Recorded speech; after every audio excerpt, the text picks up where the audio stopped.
Sergeant Erik Lavigne. Before we get started, here's a quick disclaimer. The views and opinions you're about to hear are those of the hosts and guests alone. They don't represent any police department, agency, sponsor, or employer. Two Cops, One Donut isn't responsible for anything said by guests or for any videos, clips, or content shown during the live stream. This show is intended for adult audiences only. We cover real incidents, we show graphic and sometimes disturbing footage, and we don't shy away from strong language or adult conversations. There may or may not also be alcohol involved. Viewer discretion is strongly advised. Everything you hear or see on the show is for entertainment and educational purposes. It is not legal advice, and it's not tactical instruction, and it shouldn't be used for such. By continuing to watch, you're telling us that you understand, you accept all of this. All right, now let's get into it.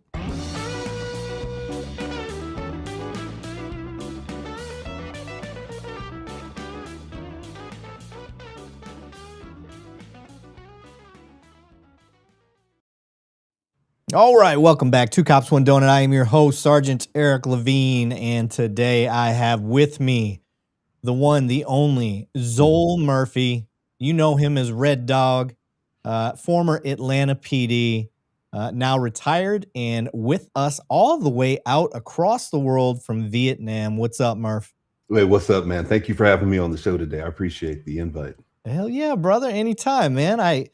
It's one of those things you just tend to gravitate towards like-minded people. You know what they say? You should surround yourself with, or successful people surround themselves with like-minded people. So I just happened to run across one of your videos at one point, and the first thing that stood out was the title of it said, "Abolish the Police." And here I see a man in an Atlanta PD uniform, and he's yelling, "Abolish the police." And I was like, I need to know more about this man, because like me, there's a lot more behind just hearing some short reel about you wanting to call out bad policing. And I think people that know me now know, like, okay, he shows good stuff.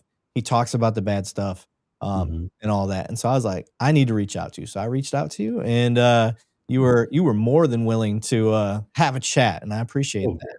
Super excited, man. I've been checking out your content for a little bit, and I really appreciated that balanced moderation of a guy who was in the field. We have a tendency to attract people who are real polarized in our beliefs and our views about things, and cops have strong opinions, man. We'll see a lot of them today, because I know this is a wild swing off into left field. People probably have not heard this coming from a retired officer before, but I've had a long time to think about this, so I'm looking forward to talking about it, man. I like it. Let me get some things out of the way real quick. If you are joining us from Instagram or from TikTok, you guys will see me look back and forth, because I literally have Instagram on one side and TikTok on the other. It's really hard for me to keep up with the chat on those guys. So if you are joining us from Instagram or TikTok, please jump over to our YouTube channel, Two Cops, One Donut, all spelled out. And then we can see your chat a lot better. Or I think if you're on our Facebook or LinkedIn, we may be able to see it as well. But YouTube is where it's at. If you really want to be a part of the conversation, that's what we're recommending, because that is where the community pretty much lives and chats, and everybody's got a place in here. Your voice has a place on the table. We don't shy away from anything. I think MJ blocked me somehow. I cannot see any of her chats. Who's MJ? Are they talking about my mom? They might be talking about my mom. Is your mama MJ? My mom's on here all the time. She was on this morning's show. I hope she didn't think that was the only one I was doing today. She probably got something going on. But looking at the chat, we got our guy. So I just learned this about our guy. He said, "Hi, chat. Who watched Leah?" He's talking about Long Island audit court case today. I did catch some of the highlight clips, and his name's Sean Paul Reyes. I don't know if you're familiar with him. I've been tracking that. He's a First Amendment auditor. We've had him on the show a couple times, but he's like one of the OGs. He's like one of the best, and does a really good job. But there's a viral video of him visiting this, I think it's New Jersey or maybe Connecticut cop that pulls a gun on him and spits at his face. It became this real big thing. So I missed that. Yeah, I realized that my feed is probably filtered through my location a little bit too, so I don't always get all the Good stuff. Yeah, that's true. Yeah, you probably don't get a lot of the cool shit. Yeah, just keep following Two Cops One Donut. You'll see a lot of the good stuff. So, Yeah, man. No, for sure. but so Long Island Audit, I think our guy actually moderates his channel or some other big guy's channel. I just learned this about our guy. Mhm. He's a pretty big deal in the mod world. So I'm Okay. very, very humbled that he comes to our channel and partakes in the conversations. Yeah, But man. I just see you, man. like giving shouts out to the people we're seeing in the chats right now. Okay. Twitchy Skitch is out there, Shotguns and Tattoos, Mr. Bill Fold, David Edmonston. Um, who else is in there? Phil Wilson. What's up, Phil? That looks like a newer name. I like giving shouts out to new people. What's going on, Phil? And for the chat, once again, if you want your comment to be read, guaranteed, super chats, all that stuff that helps you get to the front of the line. We appreciate that. All your hard-earned money goes right back into the show. Follows, likes, subscribes, all that crap that the kids say that really helps the channel out, and we appreciate that. But with that said, let's turn it over to our guest. All right, we got all the Okay. that out of the way. K Palm, what's up, brother? I see you joining in right there. Um, Paul. Yep, looking over at the TikTok. If you're over on TikTok, Big Andrew just said FTP. Great song. Love me some NWA. Uh, Yeah, man. Please, Whole different ring to it now. right now, just jump over to our YouTube channel if you really want to be a part of the chat. I see Adam Paints on there is over there. Phil Wilson. You guys jump over to our YouTube channel if you really want to be a part of the chat. But Murph, you, Yeah, man. sir, let's get into you. I want to know where you from, what got you into a life of service being a cop, and then Yeah. kind of tell us what your specialty was in policing. Yeah, for sure. So, I was your most annoying. We were talking about this the other day when I was a young dude. I was your most annoying typical Boy Scout. Like I just knew that I was going to come into policing as a young man and just revolutionize the whole entire thing. Right. I was that guy who wanted to get out there, and I was there early and stayed late, and I'd pick up every case, and nobody was allowed on my beat, and I was super excited in the academy. So, policing for me was something that seemed like a good idea. I came on to the Atlanta Police Department in November 16th, 2004 is when I was hired to APD. So of course, we go through the academy, which was about 21 weeks at the time. And I knew what I wanted to do when I was a young dude. I've been in Atlanta since 97, originally from Huntersville, North Carolina. I'd love to claim Charlotte. My whole life was in Charlotte. I went to high school in Charlotte, but our little house out in the country was in Huntersville next to Lake Norman. And so I grew up in an area where the people had a good relationship with the police. Interestingly enough, and I know that that's going to sound weird, I'll circle back to it later, but we were the only Black family in an all-white country neighborhood, and the police are actually super cool to me, and I didn't have any issues with them. So when I was young, we'd see them at the school, we'd see them in the neighborhoods and stuff like that. It was small town community policing. So everybody kind of knew each other. So I didn't grow up with that typical aversion to the cops. I didn't really have a stigma about it. I just thought, I'm like any little boy, I'm looking at military, I'm looking at police, I'm looking at the SWAT guys, and I'm like, that stuff is cool. I enjoy that. So I would try to spend time to talk to them when I could and learn a lot. So that fast forwards off to me being 18. I'm off in school now. I'm in Atlanta.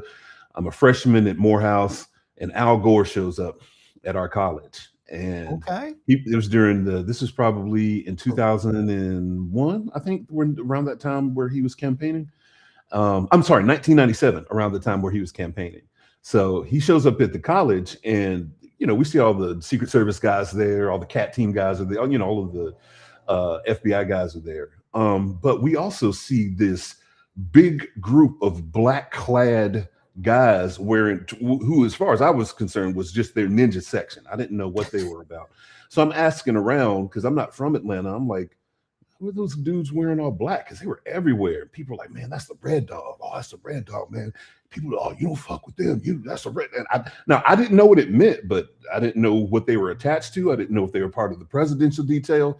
I just knew that they look like some people who got business taken care of. And I was just fascinated with it. Anyway, fast forward over the next couple of years, I look up and realize I want to become a police officer, and the city of Atlanta Police Department had the Red Dog unit. And I knew as a recruit, I'm like, I'm gonna get over there. I don't care what I have to do. I'm going to become the strongest guy that I can. I'm going to get faster. I'm going to damn sure make sure I know how to shoot every weapon system I can get my hands on. So when I showed up, I wanted to make sure that I could be a valuable asset to the team. So I had gone through my patrol, and I just patrol times, and I loved being a cop, man. I loved being a patrolman. I wasn't one of those guys who was trying to rush out of it.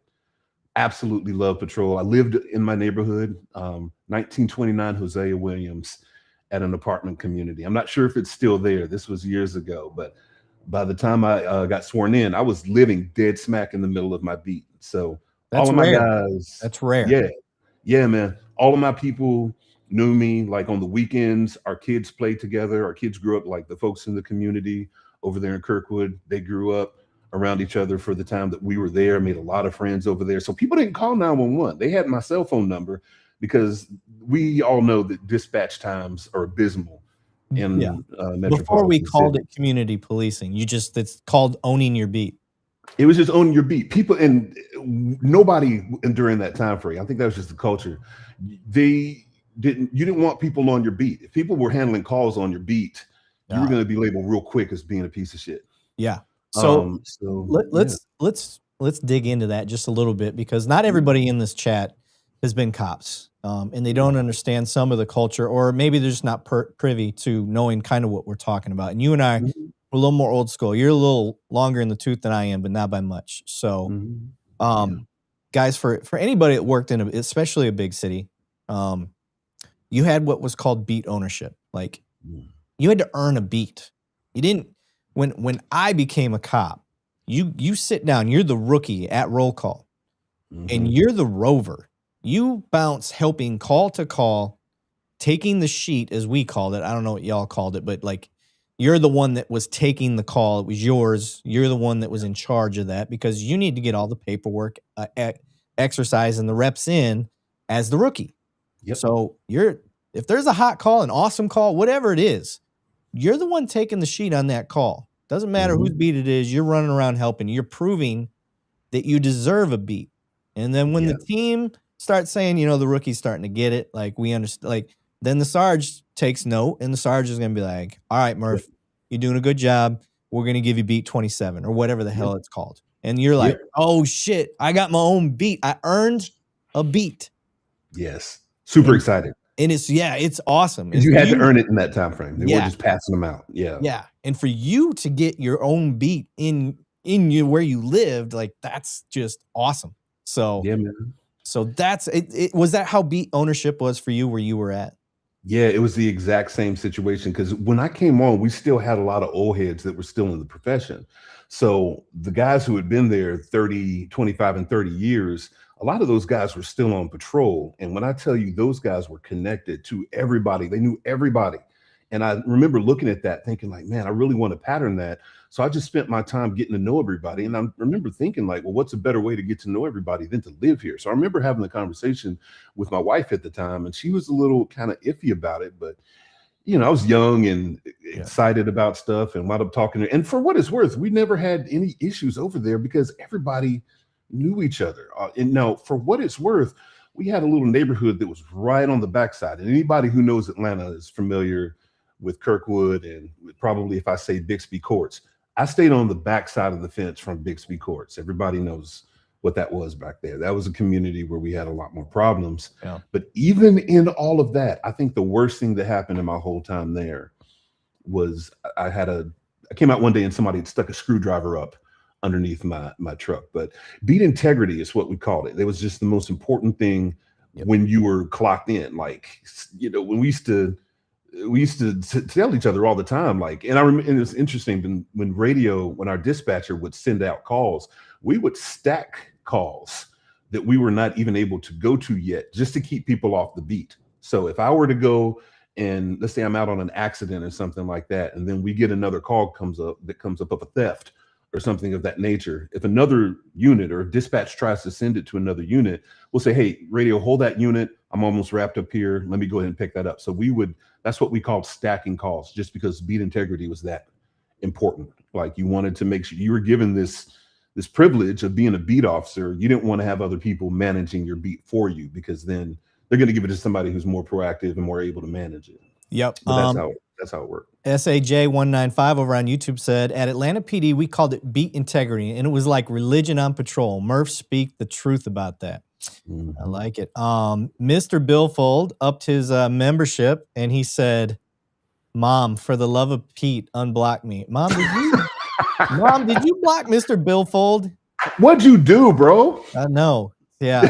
So remember how I told you on this show, like, when somebody doesn't like me, like, I tend to foster their chat more. Like, if they're really coming in here giving me some shit.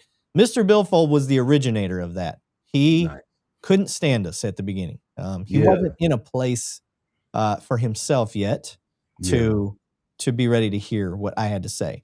But slowly but surely, we won him over. I got him on the show. I let him to the point where he debated one of the top authorities in use of force in the nation, Von Kleem, to where they debated qualified immunity. It was a thing of beauty. It was a fun show. It was really fun. And I probably talk to him on the phone once every week or two. We bullshit. I kind of tell him, but you know how it is. It's like, I need people outside of police work to keep me level-headed and to understand things, you know, because we're stuck in a fishbowl working here. And, you know, if you're around like-minded people all the time, you tend to start falling in line with the rest of the school of fish in your fishbowl.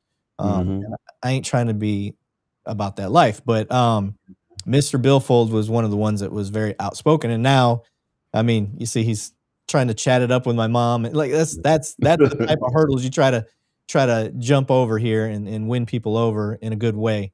But some of the best connections, friendships, relationships can be fostered out of people who started off as being opposing to your positioning.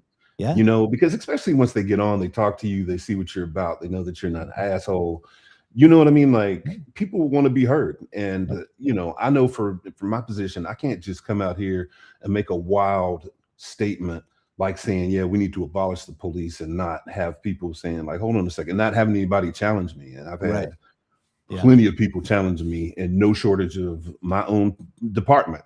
And then when they have to talk with you, then they're like, all right, he's got something here. No, there's method to the madness. If they're going to be honest with themselves, that's the hard part. So we had somebody over in TikTok ask, were your bosses cool with it? I think they're asking, were they cool with you working in your own beat?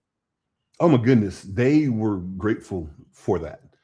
Very grateful for that, because, you know, beat integrity was about more than just protecting this little space to which you're assigned for the day. It kind of comes back to that whole broken windows theory of community policing, you know, and I think it was a little bit different for me because I lived there. So they say we shouldn't take the job personal, but anybody who's ever been sworn into any position, there's no way for that to happen.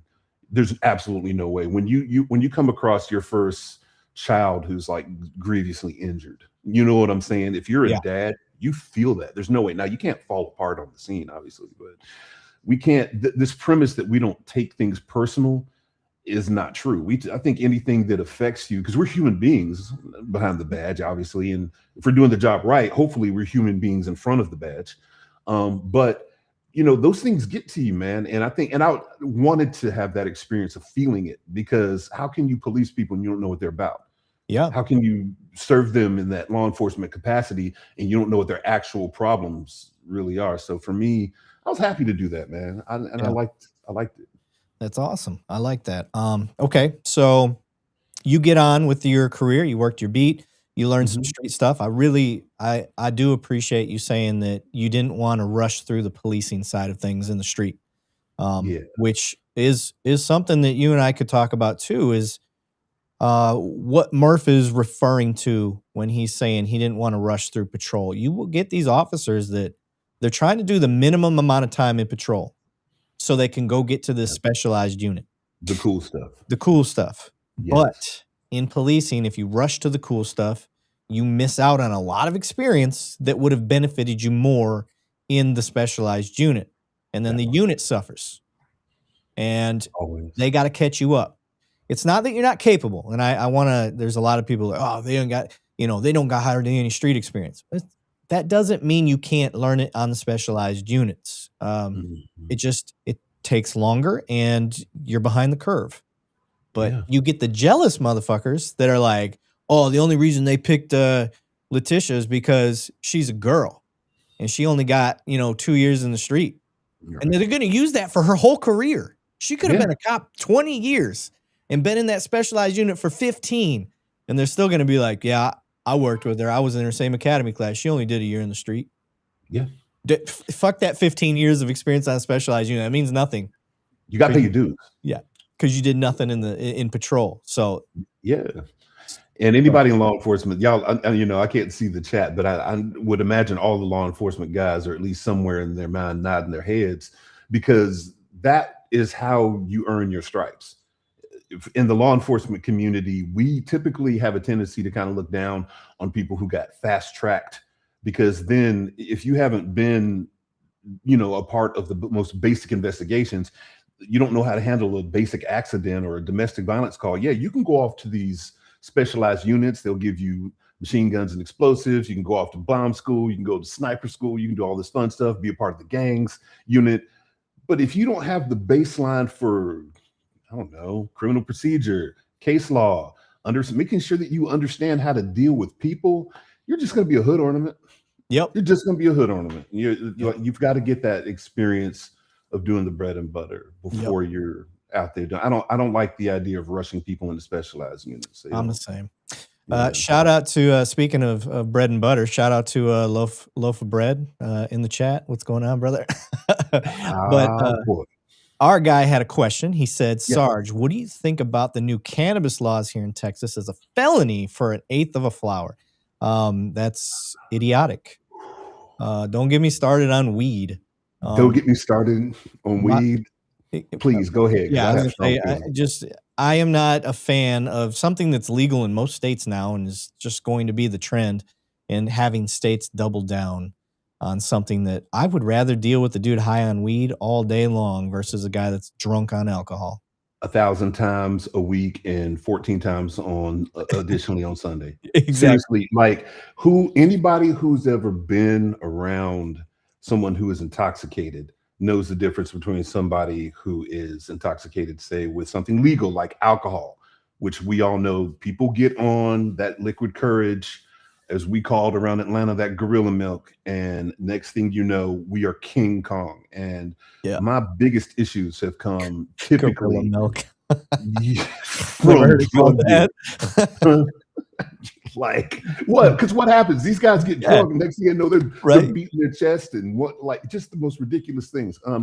Weed specifically, I don't have a memory of someone who I had an extraordinary conflict with, where I smelled the vapors of marijuana smoke from them. I've never dealt with a guy with red eyes who had just rolled a spliff, who wanted to fight. Like, how do people act when they smoke? They're chilled out. And in terms of the in terms of the legality of it and it being a felony for something that will grow in your back fucking yard is absolutely ridiculous. I think that it has a lot more implications in how the weed law started, to be perfectly honest with you. If we can turn this into like a severe offense, we can start to target the areas that we want to target a little bit more heavily. That's a whole nother topic that I'll get into a little bit later. But I think that it's abusive by the government. Whoever came up with and pushed for that should be removed from their position. And it just lacks foresight. It lacks nuance. It lacks an understanding for the amount of people who are, suffering from even cancer. And I'm not even going to get into the recreation use. Let's get into the medicinal efficacy. That's like, we've got article after article after article that says this is why it's useful. And a lot of people know that, are just getting it from their local source.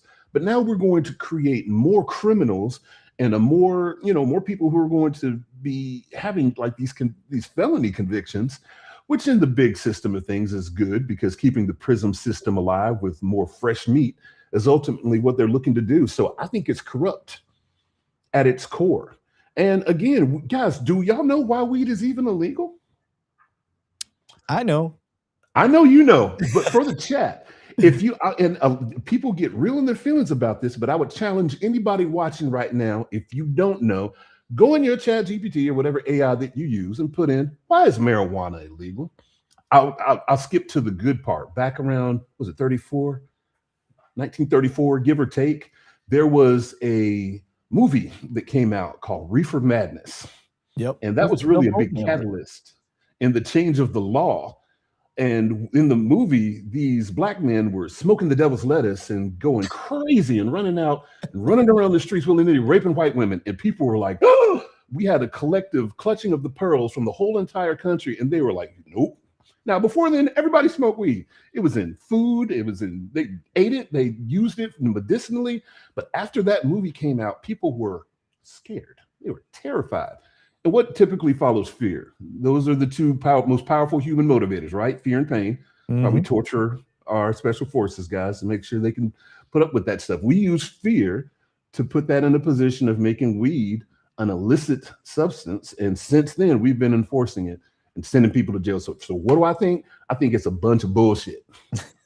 I love it. Some country, y'all. I'm sorry, y'all got to get used to my my delivery. I think it's some bullshit, and it shouldn't be illegal. Especially when I was back in the States. Whew, that's another topic too.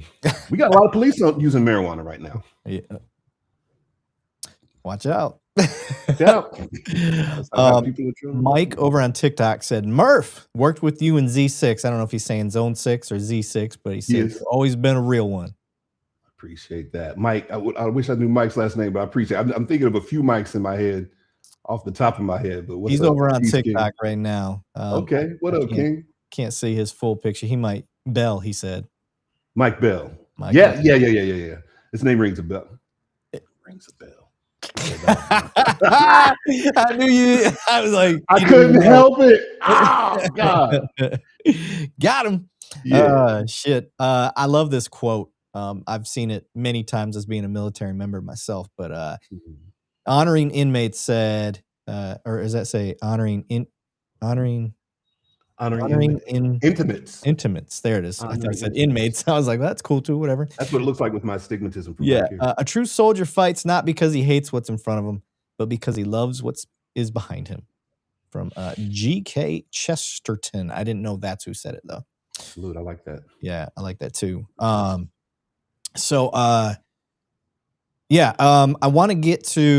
I want people to know what Red Dog is. So you do your patrol stuff, you get your experience, and now you're ready to move on to some specialized units. And did you get where you were trying to go right away? You was trying to go to Red Dog. Is that what you got?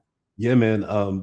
Getting out in patrol and really trying to be a good beat officer, answering my calls, taking care of my neighbors.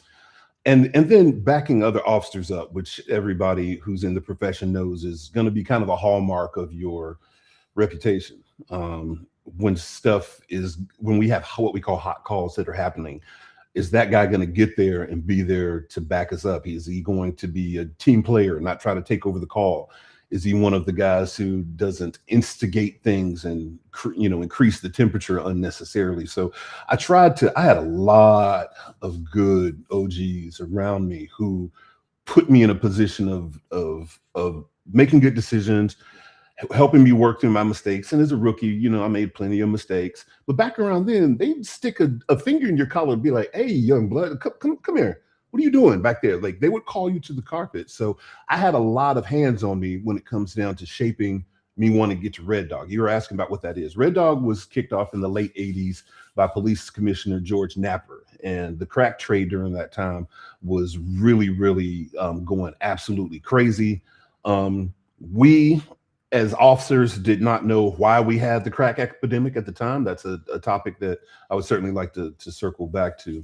We didn't know the reason we had the crack epidemic was because of the government at the time, but we were out there making sure to mitigate the violence that was associated with it, right? People were getting killed all the time, and crime was going crazy in Atlanta. So the commissioner was like, listen, we've got to put a unit together that is going to strike fear into the people who are out victimizing the community, because patrol couldn't handle it.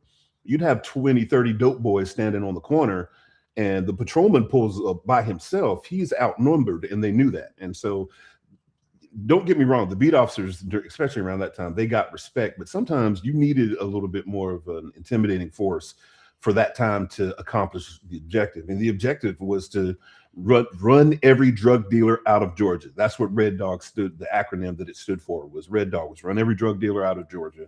And we believed, I mean, down to the core of our being, that drugs were what were fucking up our communities, and we had to get rid of the people who were causing all of these deaths, that were, you know, that were responsible for all the violence. And then, of course, for all of the property crimes that are associated with that, because the drug game never stands alone by itself. Because of the illegality of it, we've got other associated property crimes. We've got local homeless people breaking into houses and stealing stuff so that they can take to the dope house in exchange for drugs.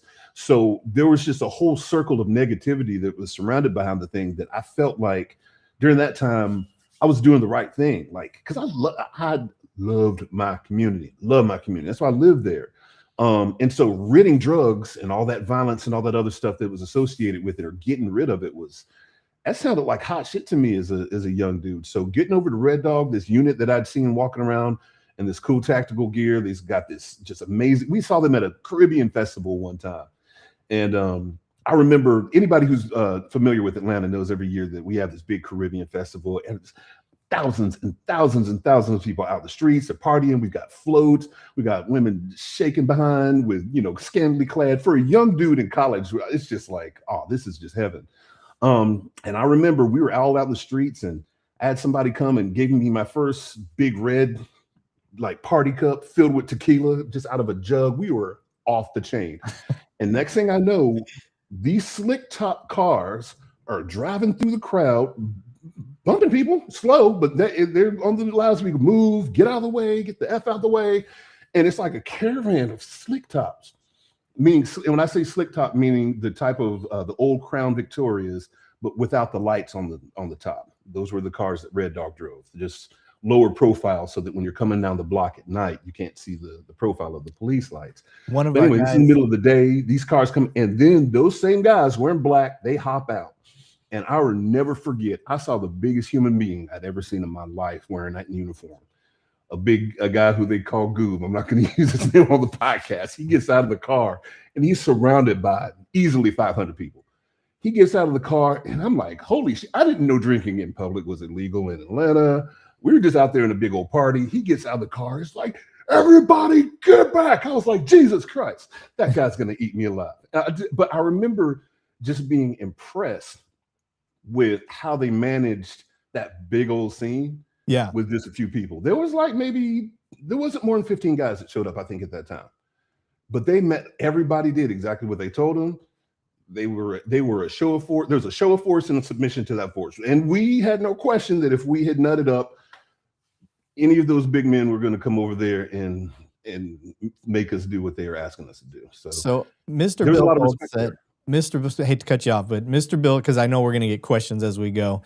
Yeah, Mr. Bill Fold said REDDOG were basically like jump out boys who smashed folks. And then our guy asked, so being a jump out boy, how many times did you violate the Fourth Amendment? That's a great question. I was waiting for it. That wasn't our stilo. Now, I'm going to tell you straight out, REDDOG has a lot of stories that are associated with it for the violation of people's civil rights. I'll go ahead and throw it out there. REDDOG was the unit that was sued as a part of the Eagle Raid, the gay club in Atlanta, the nightclub raid, helping out the Vice unit. And I know I'm going to be opening a whole bunch of doors for questions, and I'll be happy to address all of them. But our team was trained. And so I think that there was an idea that we would just pull up. And I'm not discounting people's experiences, because I know at times throughout history that happened. They just popped up out of the van, and next thing we know, people were getting run down, beat up, and all this other stuff.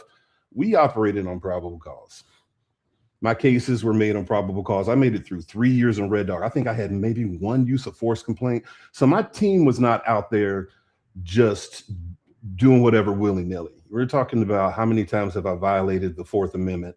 That wasn't my thing, man. If we were jumping out on somebody, we either saw something, smelled something, or had very strong reasonable suspicion of something, and we would get out and go and talk to people. So we were not leading with this jump out and beat down for which Red Dog was associated. And for what that's worth, that wasn't just my team, that was the unit at the time.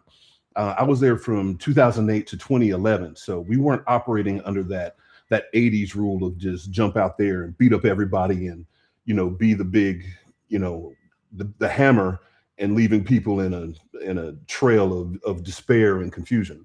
If we were making arrests, and we would sit and as long as it was safe to do so, we would even explain to the mamas and the grandmas. I've got people who are in my comment section right now that are on my page. They're saying, "Hey, Murph, I remember when you showed up and fill in the blank happened and you treated me, you took me to jail, you took my brother to jail, but you treated my grandma well."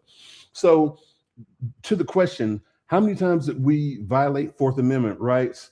That's not the era that we were in. We weren't doing that because, one, that's not what I signed up to do it for.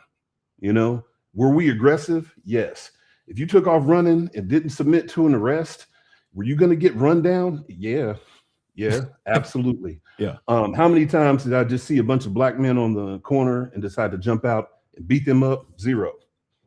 How many times did I plant dope? Zero. How many times did we go and just beat up somebody for no reason? Zero. Like, those things look good on TV, and I think that it's very entertaining, but the guys that I worked with were good dudes, and nobody would have tolerated that. I will tell you that one time we had a guy resisting arrest that he would just not stop. He was thrashing and kicking and going all over the place and acting wild. And I, as a young officer, I was aggressive with him as well. I remember that specifically. And when I say aggressive with him, meaning while he's thrashing all around, I want to jacking him up against the wall, right up underneath his chin, just like this. It shut down the debate. Now, he was in handcuffs, and that looked really, really bad. Now, no one cared that beforehand he had spit on two of us and kicked a couple of us and all this other stuff.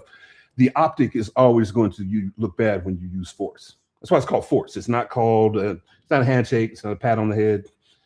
Force always looks ugly. I wish I could make it look cute, but I haven't met anyone yet who's been able to apply force to stop fucked up behaviors, and it looks real pretty like you see on TV. I wasn't trained in jujitsu at the time. I don't even think it was big yet. Yeah. But I hope that answers your question. That wasn't our thing. So, okay.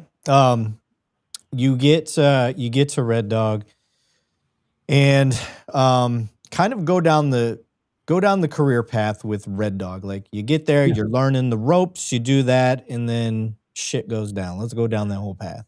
Yeah. So, Red Dog was a really cool experience for me, man. And, I was appreciative because I had my team leader I'd been looking up to him for a long time. Like, this guy was the best in the business because he had been trained by the best in the business. Like, Red Dog, was a very generational unit, meaning that the best dope cops typically would pick guys who they saw promising potential in and train them just to do like in the things that they knew how to do. So we were really heavy doing investigations. We were up on top of buildings with telescopic lenses and video cameras and stuff like that, because I didn't want to be known for just smashing down doors. I wanted to be known for making good cases. And so we did really extensive investigations. And that was one of the things that I was interested in doing from the get-go, because when I was on patrol and afterwards, when I worked on in the Zone 6 field investigations team, my Sergeant Mills was the best in the game. I'm talking about this lady.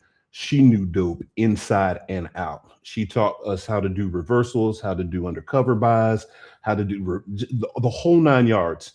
So going over there was just kind of like the next evolution for me of my career. And then plus just being able to get into the tactical theater as a young kid who was not allowed to play with guns or even have squirt guns or anything of that nature.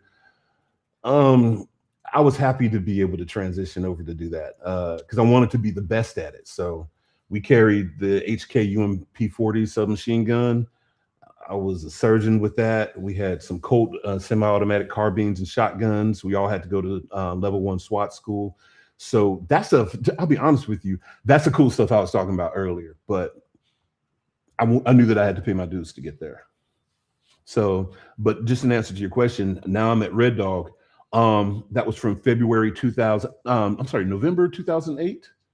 No, I'm sorry, the beginning of 08. I think it was either January, February of 08 until the unit was disbanded in February of 2011. And just had a good time over there, man. Participated in a hostage rescue one time. But one of the best feelings, I would say, is after we would pull out on a group of guys or whatever, get a bunch of dope, get a bunch of money, was having somebody's grandma come up and bring us like a plate of cupcakes and be like, baby, they had been hanging out on my porch every day and I couldn't get rid of them. Thank you for doing this. That's the part that really hit home the most. Damn. I've never been able to take part in a hostage rescue. I don't even think I've ever had the opportunity present itself. I think people think that happens a lot more than it really does. Right. But if it is going to happen, it usually does happen in a bigger city. But yeah, never happened for me. Question there. So yeah, our guy asked, how many times did you go into somebody's pocket for ID without any probable cause? Same amount of times that I had violated their Fourth Amendment rights. So none. That is, yeah, none. It's just like that was not our thing. And I think that's and it's difficult to talk about that because we have the different layers, right? We have to recognize that. Actually, I'll take that back. Let me rewind my statement because I need to answer the question. How many times did I go into someone's pockets without probable cause? Often. Because we didn't need it. Probable cause is not required to go in someone's pockets. What we need in order to search someone, to pat someone down, and there's a couple of different layers of things, is reasonable suspicion.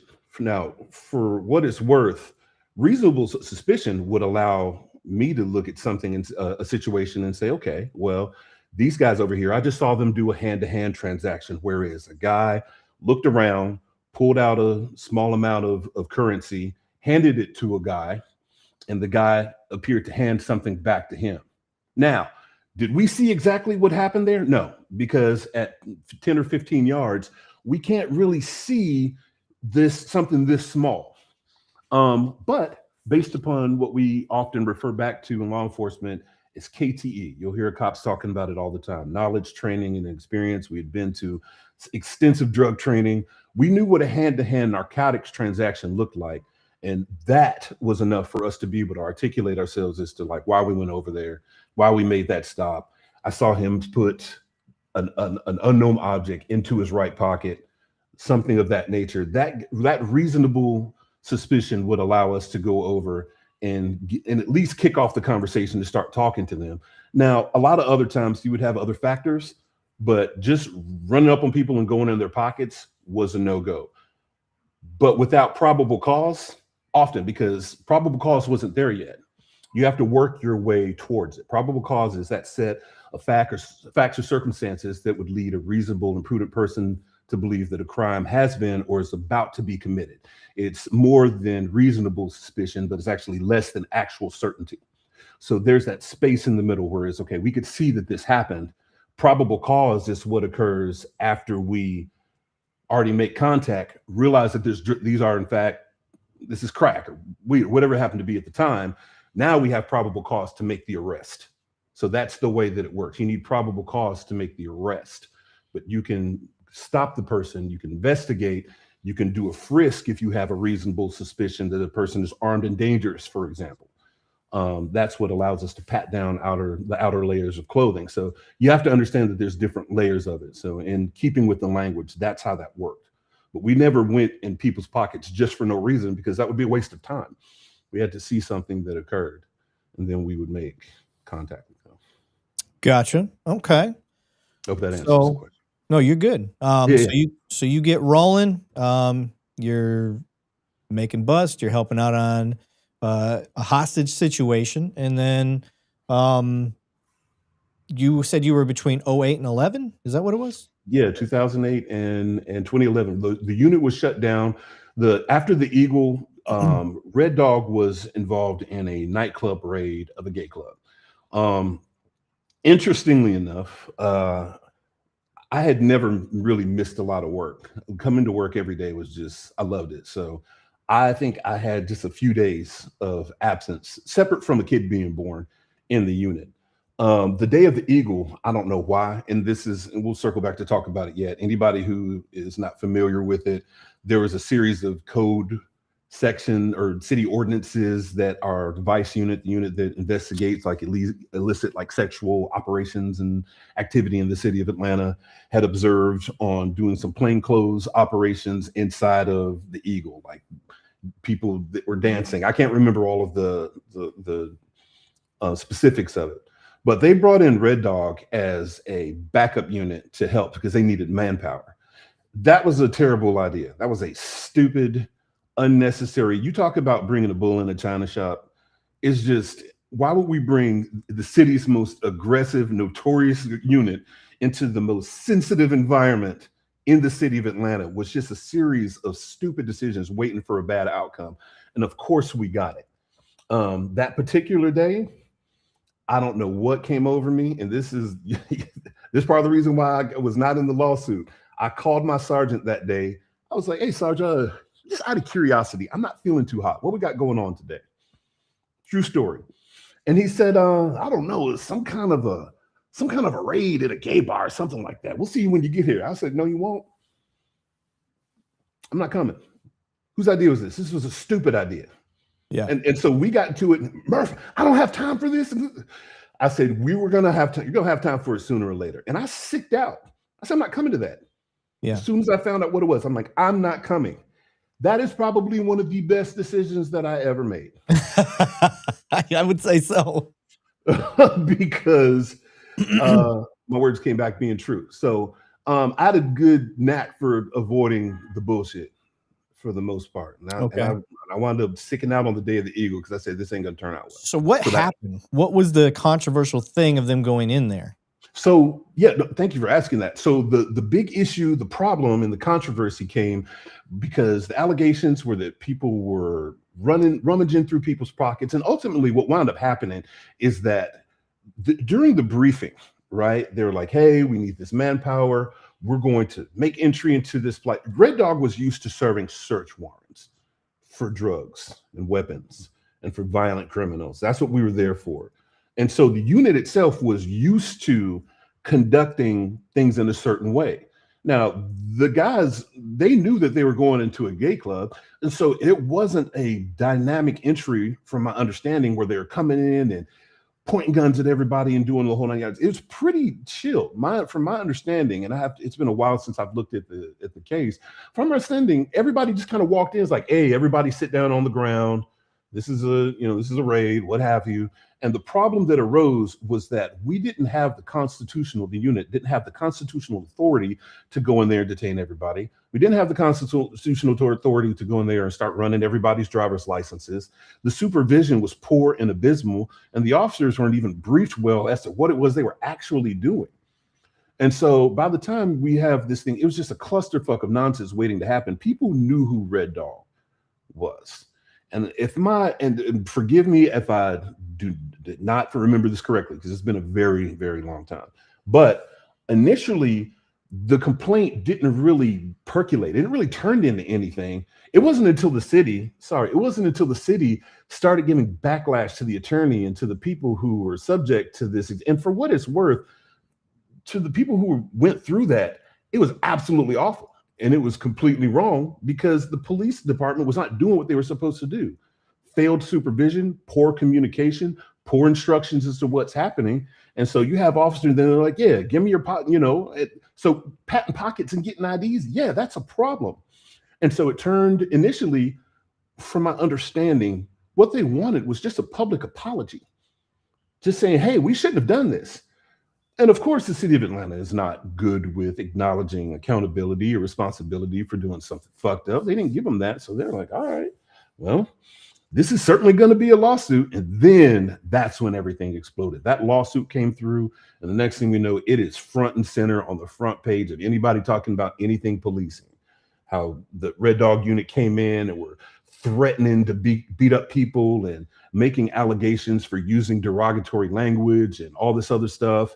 You know, somebody had said something along the lines that there's an allegation that was made of, oh, this is more fun than, you know, raiding ends in a crack house, the N-word at a crack house, or, you know, making, you know, statements about the gay community.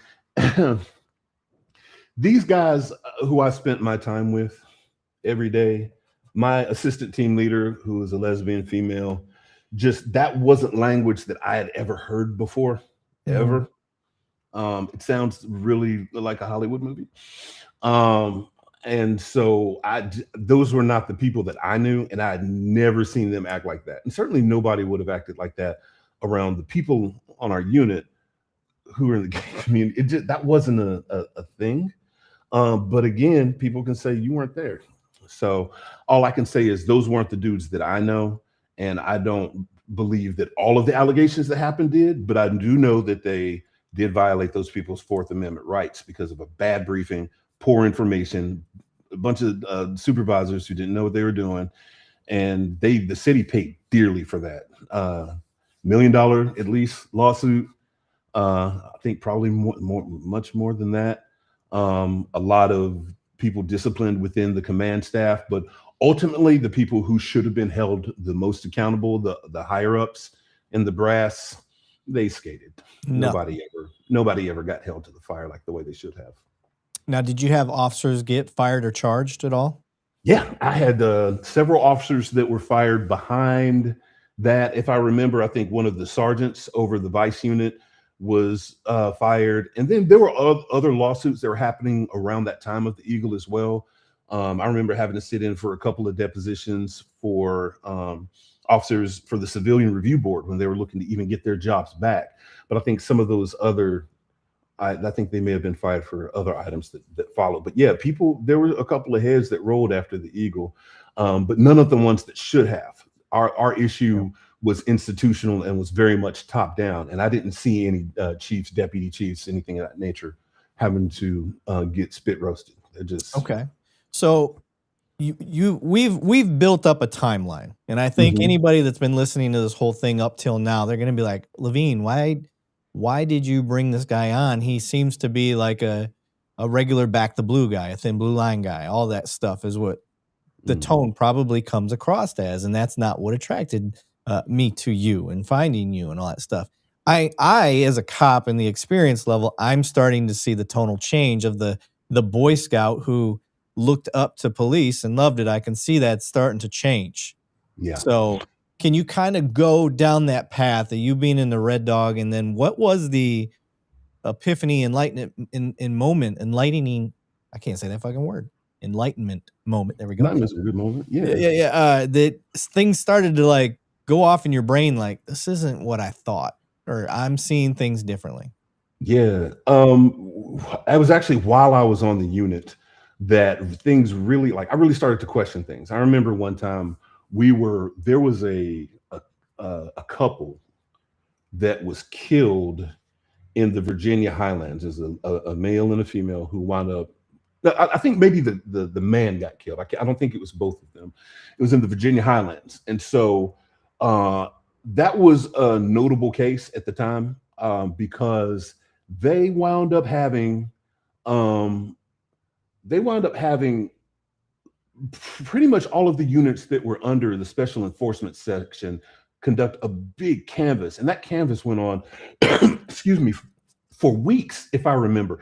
Typically, if there's a homicide that happens in the city of Atlanta, we all know how crime works. People have a tendency to victimize the people who look like them. So black on black crime in the city of Atlanta is something that we see instances of. But when we would see homicides in the black communities, they would do a canvass that would typically last about a day. You know, sometimes they would do it over the weekend or something like that. We had never before attributed weeks and weeks of time and energy and resources, whereas we were pulled from our normal patrol duties of going out and looking for the drug dealers and the violent guys to circle back around and knock on doors and say, hey, pass out flyers and say, hey, you know, did you see anything?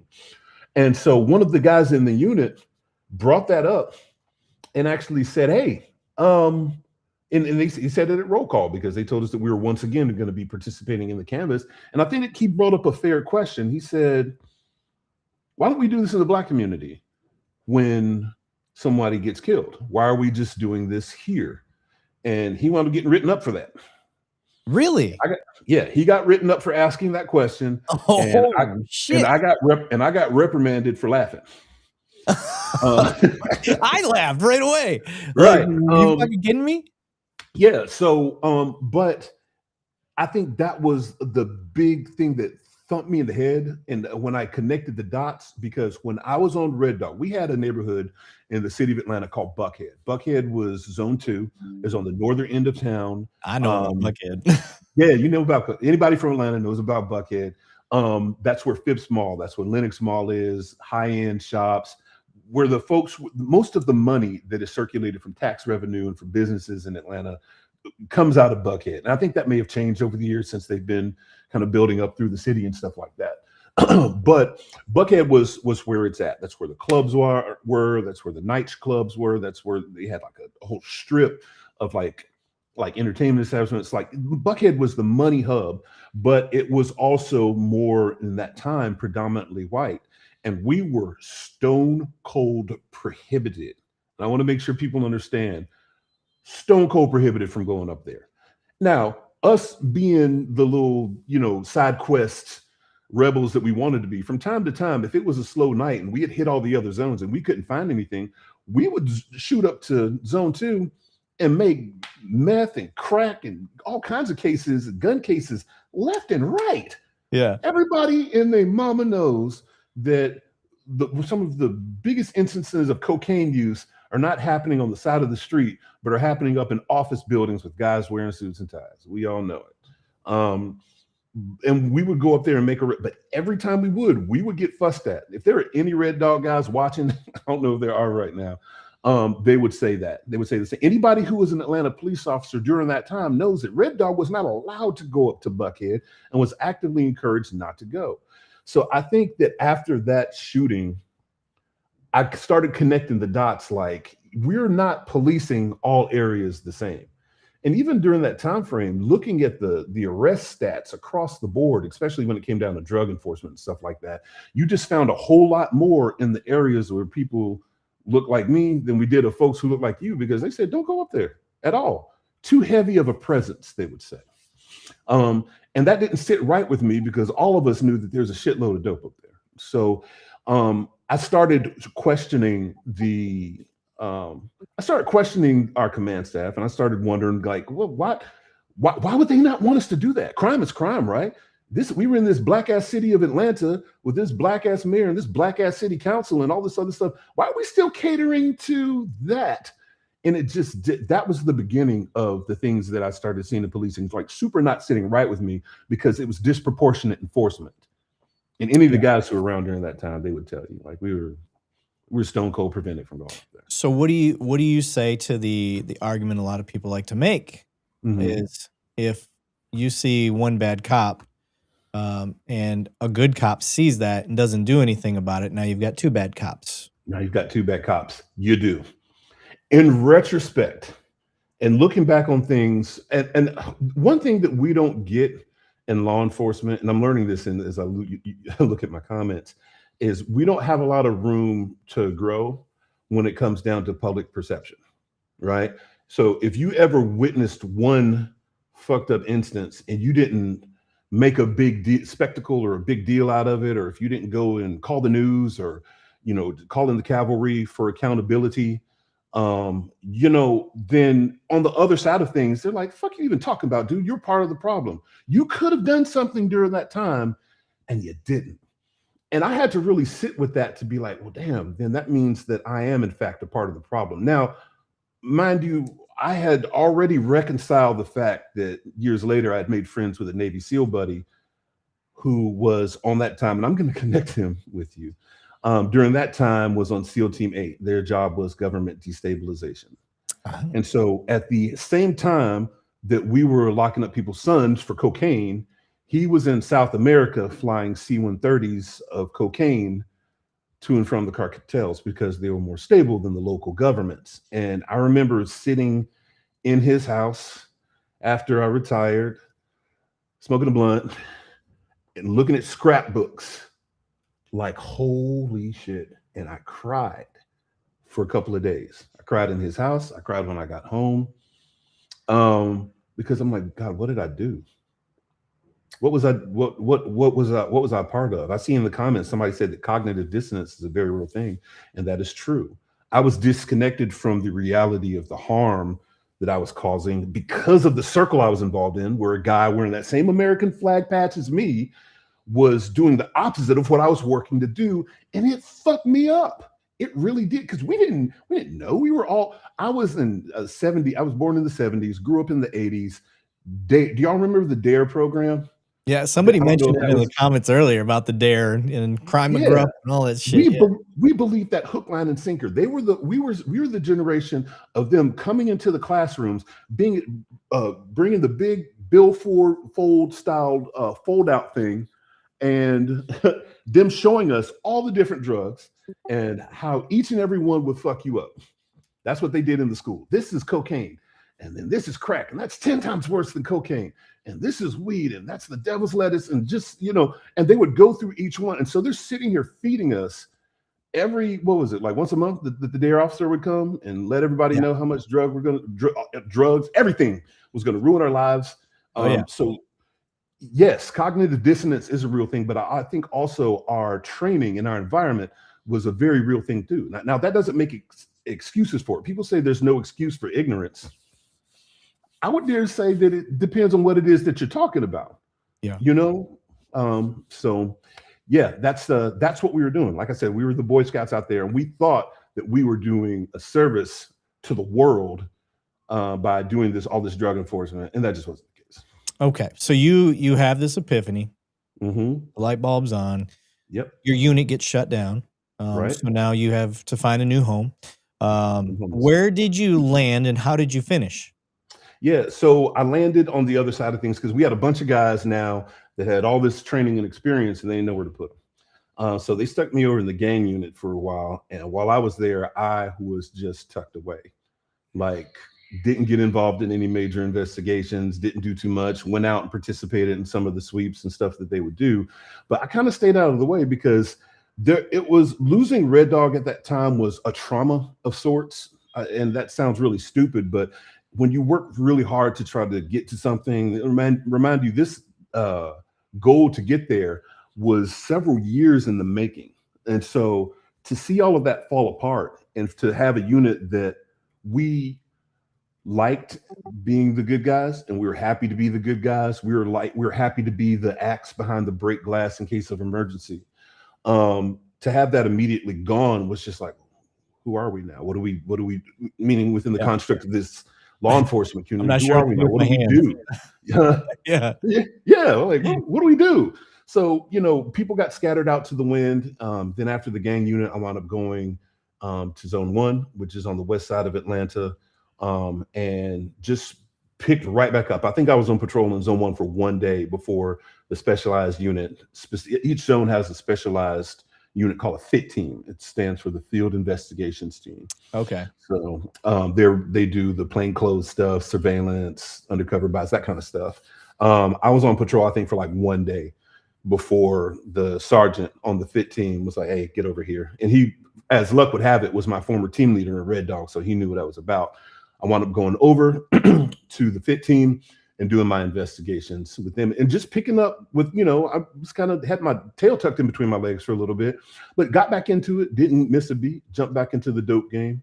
And I did that for a while until I wound up going to SWAT. And SWAT was where I really, my mind started changing significantly.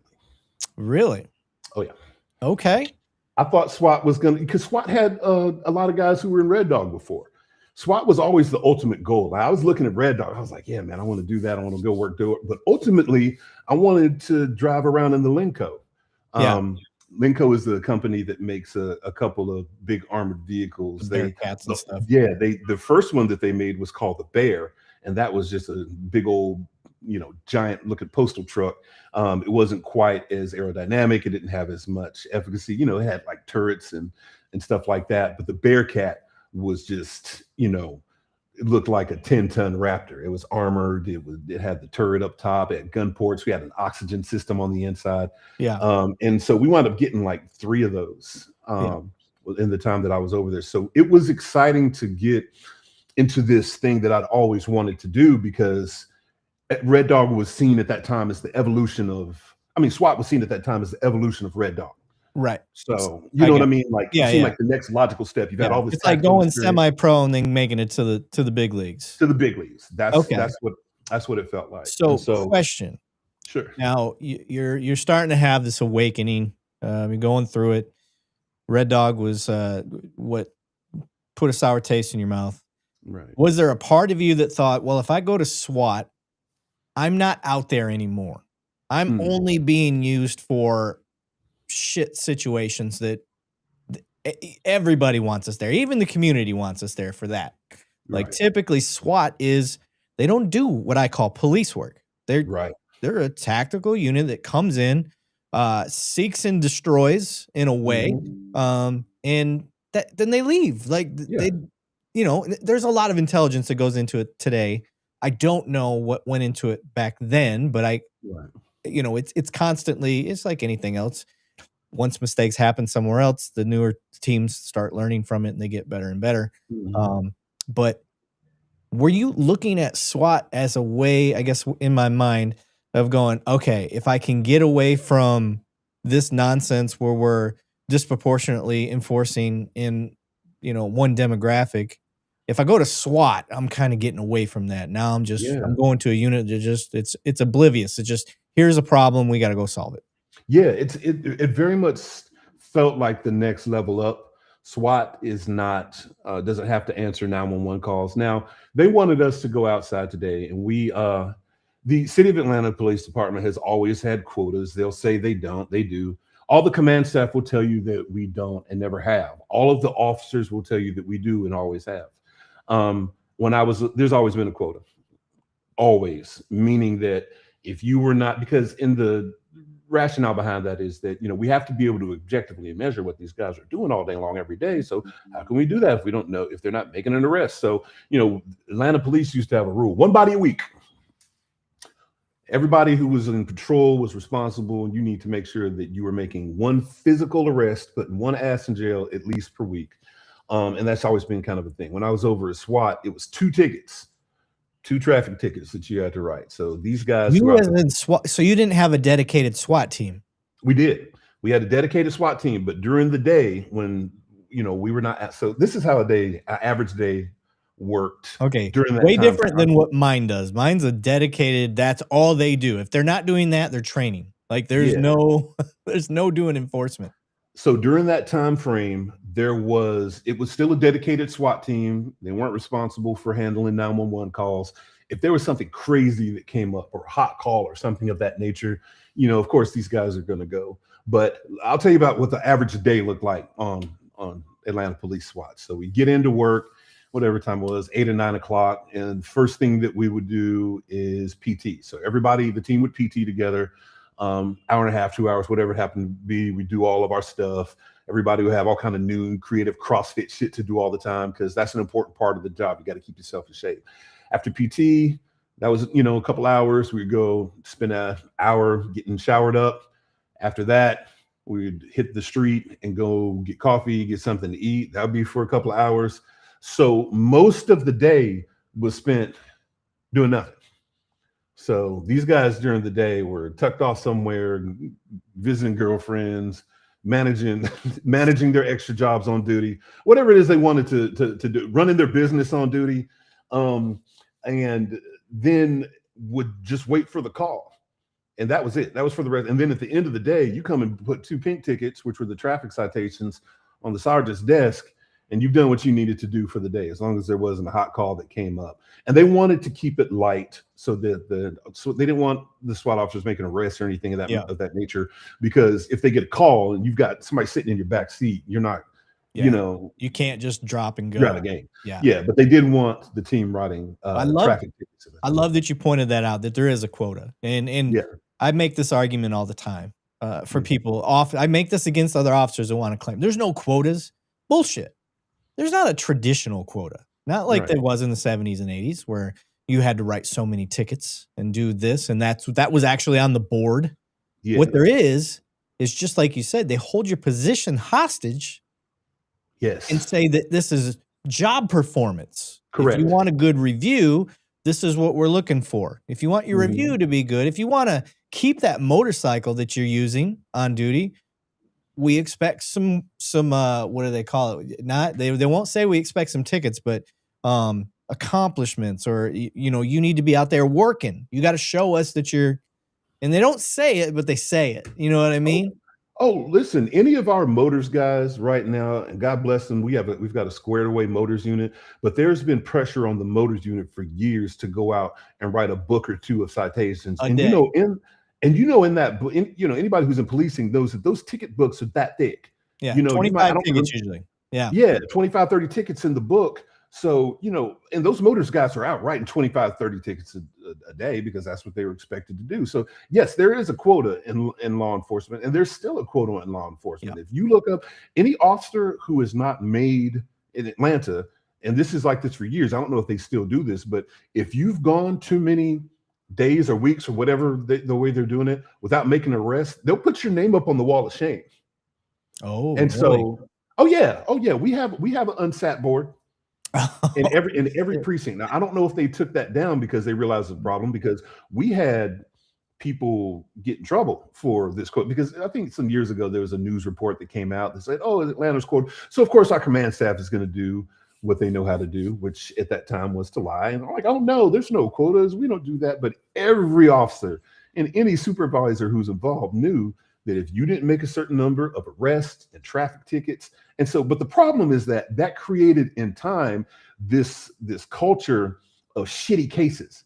So people would just bring in whatever, like, oh, I can just give them a copy of charges for possession of marijuana, meet my, you know, and then that, which we all know is doing absolutely, you know, nothing to address crime for any reason whatsoever. And it's just a revenue driving service of the city, victimizing people who, you know, don't deserve it. But yeah, that's there. And that was like that in Atlanta. I've heard that was the case in a lot of departments. And that's part of one of the issues I have with policing, is that we think that the more volume, more bodies, more, you know, more arrests is going to cut down crime. And it's just kind of like, that's not the case. These officers are not trained in investigations. They're just trying to make the number. Yeah, you know? Exactly. And you can't convince me that giving a ticket to the soccer mom that's sitting in the, you know, with 3 kids in the car, and one of them and an infant who's screaming its head off, that giving her a ticket for running a stop sign is doing anything to help anybody. Yeah. Other than, you know, the pressure internally to make your numbers, to perform. And then again, exactly what you said. And I remember this even when I was a young officer, like even your own team, like, Lavigne ain't made an arrest in like 2 weeks. Like he ain't working. But then I do kind of want to address that to the public. How does the public look at an officer? This is the shitty part, and this is going to be me cop-splaining. I'm sorry. This is just a cop-splanation. Murphy, you'll love this because my crowd has they call me out when I cop-splain. But here literally is part of the concern, and I'll keep it to a minimum. For everybody that looks at us and says, you know, why are you hiding in the bushes to go write a ticket for somebody running a stop sign? Why are you doing this? Why are you doing that? There's just as many people in the public that are like, why aren't you over here writing tickets? Why aren't you doing this? This officer hasn't made an arrest in a month. How is he a cop? Yeah. There's nobody to arrest. You're telling me there's nobody out there to arrest? Yeah. You know, there's cold cases you could be, you know, they don't understand the dynamics of the job, but but you're getting it from both sides. And that's the hard part. You're getting torn apart by the public because you are writing tickets, and you're getting torn apart by the public because you're not. Right. So then, what do you do? Yeah, what do you do? And then when you internally are getting pressured, that the way that you're judged culturally is by the number of offenders you're putting in jail. Yeah, and like, you know, and it was really after I wound up getting kicked out of SWAT. And they will tell you that it was for poor decision making and me being an FNG, what do they call it, GDI, goddamn individual. And I've never for heard that one. oh I've yeah, heard FNG, but not GDI. yeah, and for tactically unsound. And so it's like, okay, well, wait a minute. I'm the best shooter on the team, and people can back this up. Um, Definitely eager to learn, certainly making some rookie mistakes, but I was also very vocal because I'm coming from REDDOG. Like this is, and at the time I thought SWAT was the A team, but personality wise, it was, tactical guys. They are a bunch of divas. Yeah. And but REDDOG wasn't like that. Like I was really around a lot of meat eaters on that team. And so my problem was that I went to SWAT with a REDDOG mentality. I was over there like, I want to train this. I want to carry, I wasn't doing a good job being the quiet. Yes, sir. Oh, sure. Let me sit back and be quiet. I wasn't being a good new guy. I should have been a better new guy. Okay. Far too outspoken, far too boisterous. And they didn't fuck with that. So they were like, we're going to get this guy out of here. So ultimately, how long were you in before they started trying to get you out? I think I was there the first time for about a year, and then they wound up sending me out, wound up going back to the zones. They wound up stashing me off. And anytime you want to punish an officer, you're going to put him on the graveyard shift. Yeah. I prefer it, but yes. Yeah. It's a punishment without punishing, because transfers are not grievable. Right. So they took me off in zone 3 for a while, super depressed. I was super embarrassed. And just, all of this, went through that. That was the initiation for me during that time frame. I'm not talking about it now, of a terrible depression, absolutely terrible depression. I wound up going to, reaching out to supervisors, letting them know, hey, I'm having a really rough time here. And they just made it worse. They made it a whole lot worse. I started going to our employee assistance program because I was like, listen, first of all, I'm dealing with years of PTSD that was untreated because our department has never had a great mental health service or had great mental health services. Then I'm also on the other side of that now dealing with being kicked out of SWAT from a bunch of guys who had their own series of egregious violations who, excuse me, I just never spoke on. And people might ask the question, well, why didn't you speak up? Why didn't you do this here? Why didn't you do that there? Why didn't you raise the flag? I think people sometimes grossly underestimate that cops need to pay their bills too. And by being a whistleblower, you compromise. And I'm not saying that this is the right thing to do. I want you guys to put yourselves not in the position of a 47-year-old guy who's looking at things through the lens of 20/20 hindsight, recognizing what the monster actually was, but sitting actually in the environment now, wanting to not disenfranchise the people around me, wanting to not lose my job, because I knew that they punished people who speak. You speak up about problems, you're going to be not just outcast, but you're looking at losing money. And the department doesn't have any problems with causing you to lose money. I've been suspended, lost money. When I was talking all my shit towards the end of my retirement, the city of Atlanta withheld my pension from me illegally for 10 months, just to be petty. So that's a little bit further down the line, but it's little things like that and little pieces that all add to the puzzle of why I am really kind of gravitating away from policing. So wound up leaving SWAT, went back to the zones for a little bit for the graveyard shift. Absolutely hated it. But wound up was sent back. One of the chiefs sent me back to SWAT because they were like, look, I know that you're talented. I know that you're good at what you do. I know that they sent you out of here for ridiculous, fucked up, idiotic reasons. You didn't deserve that. And they sent me back. So I was like, you're not gonna tell us what to do. So they wound up getting me out. And the way they did that was by rigging the SWAT school, lying to the lieutenant, giving him rules that had never applied before. I called it the Murphy rules, that had never before in 22 years applied to anybody. Yeah. And told him that was the way that things had always been. And so in the school, I'm a big guy. I was a big guy then. We had to do a lot of CrossFit stuff. So anybody who's over 6 feet tall knows that by the time you're doing things horizontally, gravity starts taking more of effect. So crawling on the ground and bear crawling and crab walking and monkey hopping or whatever else that other silly shit they do in CrossFit, it's harder for tall guys. Just we're stretched out more. So I'm slower. Right. And they told the lieutenant, well, there's a time frame where there had never been a time frame. The rule for years was keep your feet moving. And as long as you don't quit, you make it through. But Right. the Murphy rule said he didn't make it back to the classroom by this time. So now I'm permanently kicked out of SWAT. So I go back, I make rank. I was like, well, nothing left to do but to make rank. I made sergeant, and that's when I really started to see the bullshit. Super duper kicked in, because now I eliminate some of the people out of my food chain. I get a chance to see what the machine is made out of. Yeah. And that was wild. Okay. Yeah. Well, I'm looking at the chat. Just seeing what everybody's talking about while we're doing it. Looks like some of the guys are talking about ghost cars and the legality of that. Let me see. Mana and Water said it should be required that all new police officers need to have a minimum of 60 units in constitutional law and criminal law. To promote to sergeant, you must have a bachelor's degree in the same. Now, I had said in the chat, I typed it out, but I wanted to address this. Absolutely on constitutional law. I ask all of our guests this, but I want to know what you've got to say, Murph. In your entire career, okay, how much constitutional law training did you get after the academy? So in terms of what was actually offered by the department, very little. Training was always hard to come across just by what they're going to give you or force you to go to.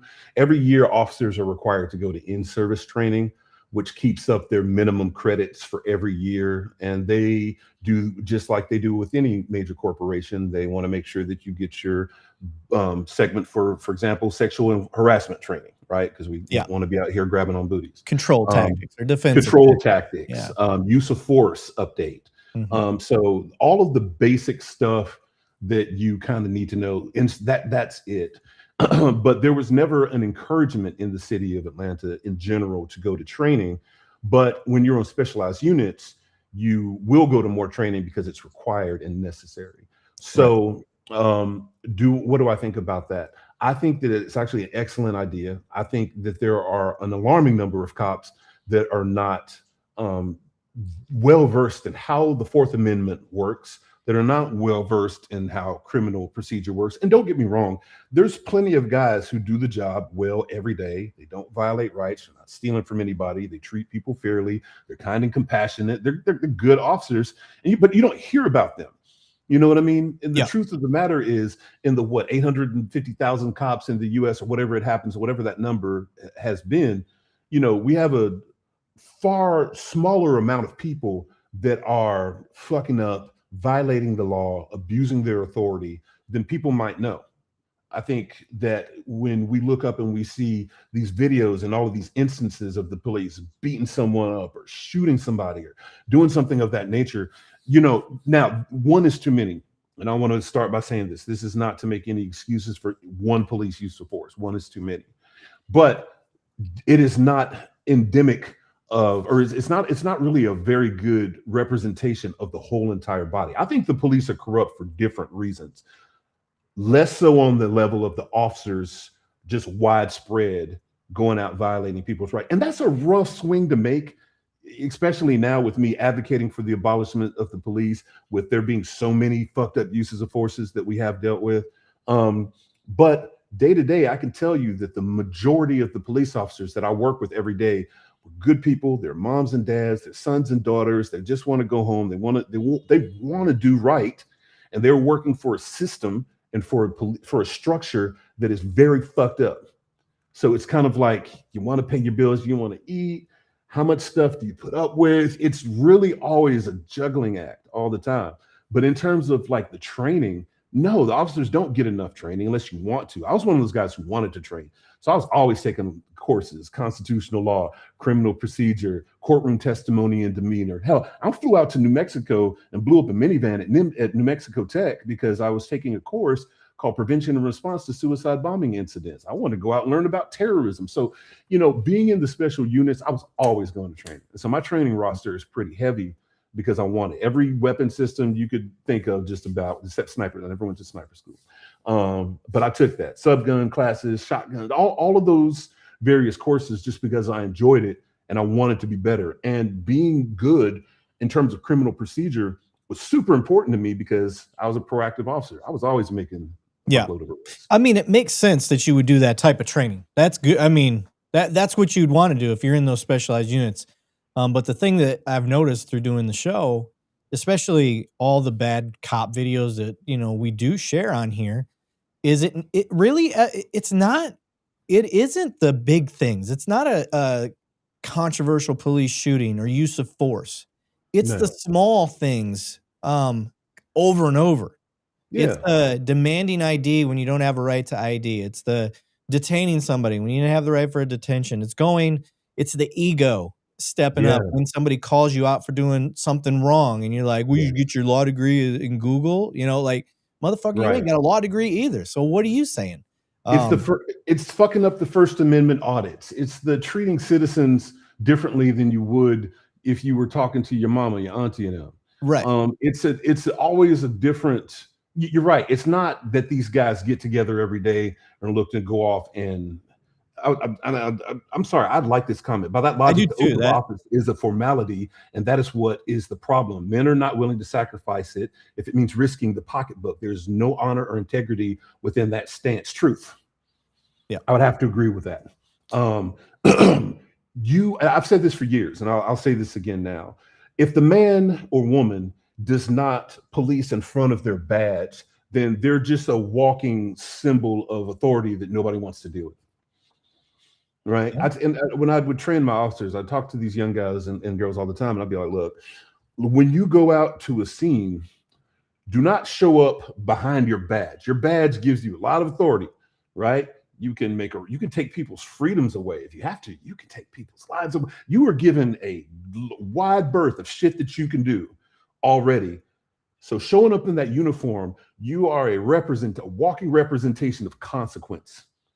So most encounters that you have with people, especially depending on where you work, they might not be happy to see you coming because they're going to see that uniform first. So what do you do to work around that? When you open your mouth, before you even open your mouth, you need to look like you belong in the uniform.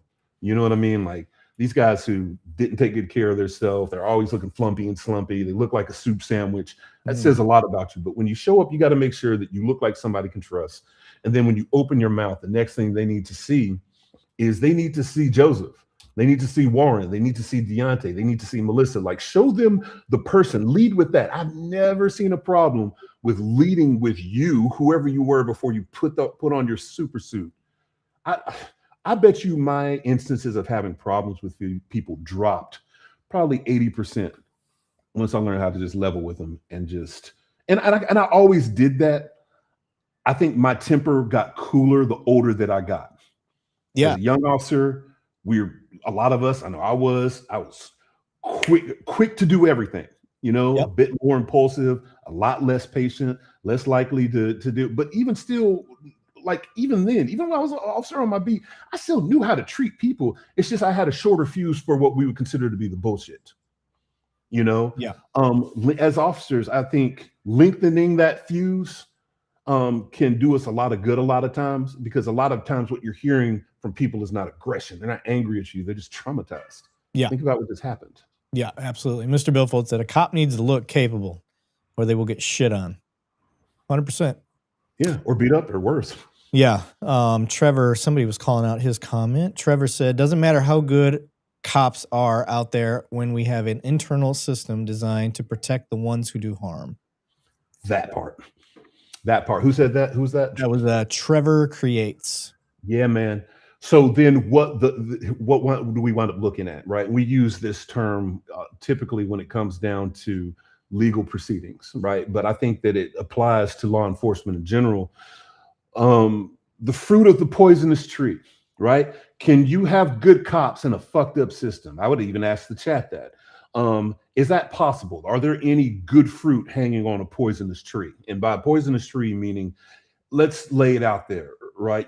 Policing in general, and this is kind of the next segment. If I'm skipping ahead too fast, let me know. But in a moment, I'll kind of deep dive into it a little bit more. Policing in general, anybody stupid, y'all. We know what this institution is. The policing is the evolution that started with slave catchers. It did. That's where the police department came from altogether. And the problem that I have with the institution in general is the lack of oversight. In response to that last comment, is the lack of oversight and accountability. But it's less of a problem at the individual officers level, and certainly more of a problem at the institutional and command level. These guys are driving the issues and ignoring the things that need to be looked at and giving energy and attention to the things that don't. And the officers are just following suit because they just got this job. They just spent 20 weeks or 10 weeks, whatever your post, whatever your academy time is. Like they're protective of that because they just got this job that they have to work so hard to get. And so there's the corrupt nature of the entity now, it just does invite way too much silence. So if you have one cop that's doing bad and another cop that's being silent, yeah, you do. The answer, this, mind you, I circle back to say this doesn't excuse all of that. You've got two bad cops at that point in time, but the system is not currently set up in a way where that's ever going to be fixed. We're not going to fix the entity of policing, guys. This is something that we need to crash on the rocks, but I do have a solution. I'm not saying that we would just leave the public unprotected, but that's for the next segment. I want to get ahead of you. All right, you good? I was like, all right, is he going now, or is he waiting to send it? All right, I'm going to go with it. So I laid this out before. Let me quickly just wrap the whole thing up. I made sergeant in 2015. I started seeing from the supervisory level a great deal more of the corruption. And I can speak specifically to the city of Atlanta. The pressure for the quotas went way up. The doctoring of crime stats, Atlanta is good for. We always want to try to polish that turd as much as we can to make things look a little bit better, because when we're coming to talk to you in those community meetings and we send our most prim and proper guys who look the best, look at our public relations officers, look at our executive protection teams. They all look real pretty. All of them. That's where all the pretty boys go. They're the ones who talk to you, because when we show up to talk to you all, we want to make you feel good. And I think the problem with Atlanta specifically is that we spent so much time trying to make people feel good, we've gravitated away from the truth and even gotten to the places of outright lying about a lot of stuff. But ultimately, we want to make you feel good, make sure you feel safe. You're not scared to go out to these restaurants. We want you to go into Buckhead and spend your money. And we want you to feel good about doing that. So Atlanta, as with several other departments, has dealt with issues of corruption with doctoring crime numbers. Someone breaks into a house. Oh, we can't figure out what's stolen. You've got a broken window over there, drawers pulled out all over the place. Back in the time when I came on, do you know how quickly they would turn that to a damage to property just because they can't prove that anything was stolen, so it wasn't a burglary? Ridiculous stuff. We've had officers and supervisors get in trouble for that. And in the sergeant's position, I started seeing those pressures and all that other stuff. And so I did that for about 8 years. Had a bunch of other experiences, but I was done. Wound up going viral back in 2020 in front of CNN at the George Floyd protest, because I recognized I said something to the effect of the crowd of people that were surrounding us. Hey, we understand why you're here. You have the right to be here. You have the right to be doing what you're doing. See why you're pissed off. I've got kids. I got to give them the same thing. And then next thing I know, I'm getting phone calls from the four corners of the earth saying, dude, you're on Al Jazeera. Dude, you're on Good Morning America. Because all people wanted in that moment was to know that they were going to be heard. That was kind of another hallmark of my supervisory career, I would say, because that changed a lot after I had that moment and kind of sided with the people and took a knee with the protesters and was out there talking to people. On my department, they were like, man, fuck this guy. He's not with us. Yeah. You know, out here being woke. Half these motherfuckers don't even know what woke means. Out here or being, you know, or worse, being doing something that's dangerous. When in fact, and we discussed this the other day, when in fact we're just reading the room.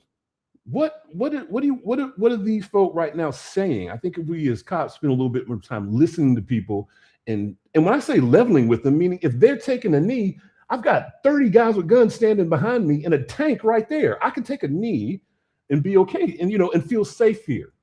I know that, as we were talking about like protests and stuff like that, that's not always safe in every environment and in every moment, and or in every jurisdiction. I think it has a lot to do with what's happening. But in the minute that people are going through trauma, or that they're angry, or that they're riled up about something, all that they want to do is that you care about it, or that you care about what they're talking about. That often has a tendency to kind of bring temperatures way down. So that's what I tried to do. That's what I did at the protest. That's what I did throughout the rest of my time in supervision. And then I left all the way up towards the end. the corruption started getting just too heavy, too many things that were happening in the big picture of things. Oh, you found it. That is me walking with Lieutenant at the time, Tommy Atzert, Chief Erica Shields, and one of my former REDDOG brothers. And I'll just leave their names out of it because I ain't talked to them. I was trying to find the actual picture. That was a kneeling moment. That was the kneeling moment right there? Or one of them. Okay. Yeah, just getting people, because people were asking for it. And I didn't think that it was prudent or necessary to sit there. Because what do cops do at the protests? We're going to do one of two things. We're either going to be completely stone-faced and aloof, stand there with our robot face on, and no matter how much people yell and scream, we're just going to sit there and just stare at them as if they're not there, which doesn't make people feel good. Or worse, and I was seeing this at several of our protests, we can say fuck you without getting in trouble. So, right, excuse me, people are screaming and yelling and waving signs, justifiably pissed off. And what do? Smile, smirk, shoot looks, point and laugh. You know, nothing that's going to get us in trouble, but certainly a way to let people know that we don't give a fuck about what they're talking about. And that's what I saw at the protest. And the only thing that it was doing was making people more angry. When I remember having this moment at the time, thinking to myself, when my wife or my kids or someone who I care about is displeased or upset about something, what do I do? I remember having that thought at the moment. What do I do? What helps to bring down the temperature of that moment? So just keeping your mouth closed for a minute, maybe listening, acknowledging, validating. You don't have to agree with something that people are saying in order to validate them. So I was like, let me just try this. It works at home. And sure enough, it worked. And that works across the, and so that was always kind of a mantra in my career, but that was like the big moment, the world stage moment of trying it and then seeing it work. And then it worked, and it continued to work throughout the course of the protest, to the extent where we'd be in moments where people were throwing stuff. And I had guys literally, I'll send you the pictures later. At one point in the protest, I had guys coming up, standing up in front of me going, whoa, whoa, not this one, not this one. Really? Yeah. Dang. So you got the crowd protecting you. Yeah. I've got a few pictures of that. It was nice. Cool. Yeah, that's always a mark of how well you're perceived in the community, like the type of impact you're making. We have a guy that I tried to get him on the show tonight. He just had some shit going.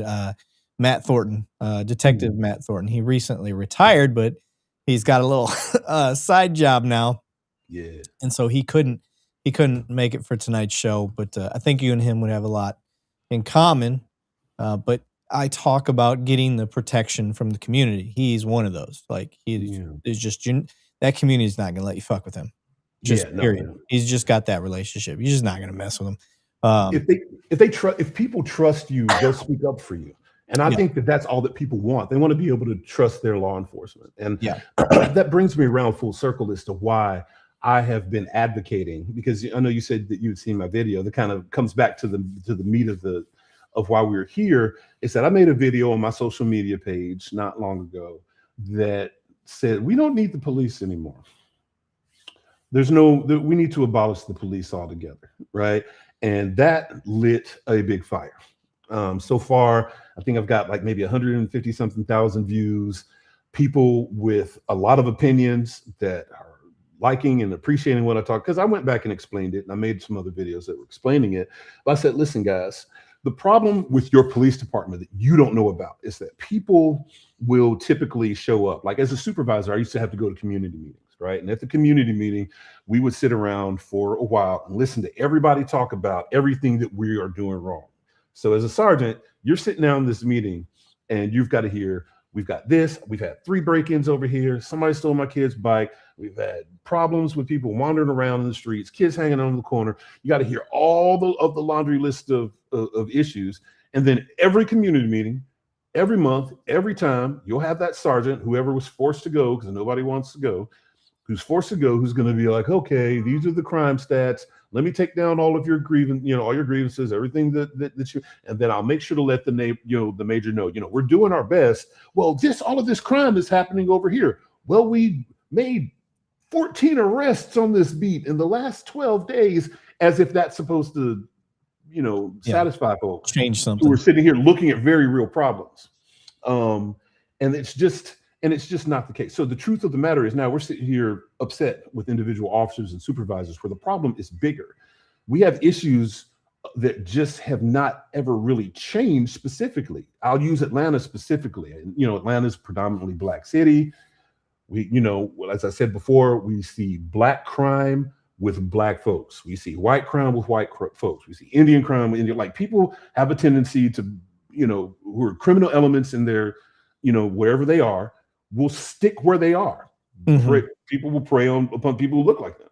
So Atlanta is like a predominantly Black city. That's the kind of crime that we're happening there. The kind of crimes that we're experiencing are a lot of times Black on Black crimes. But the problem is that in a Black city, especially one with the history and the background of Atlanta is a civil rights hub of America, y'all.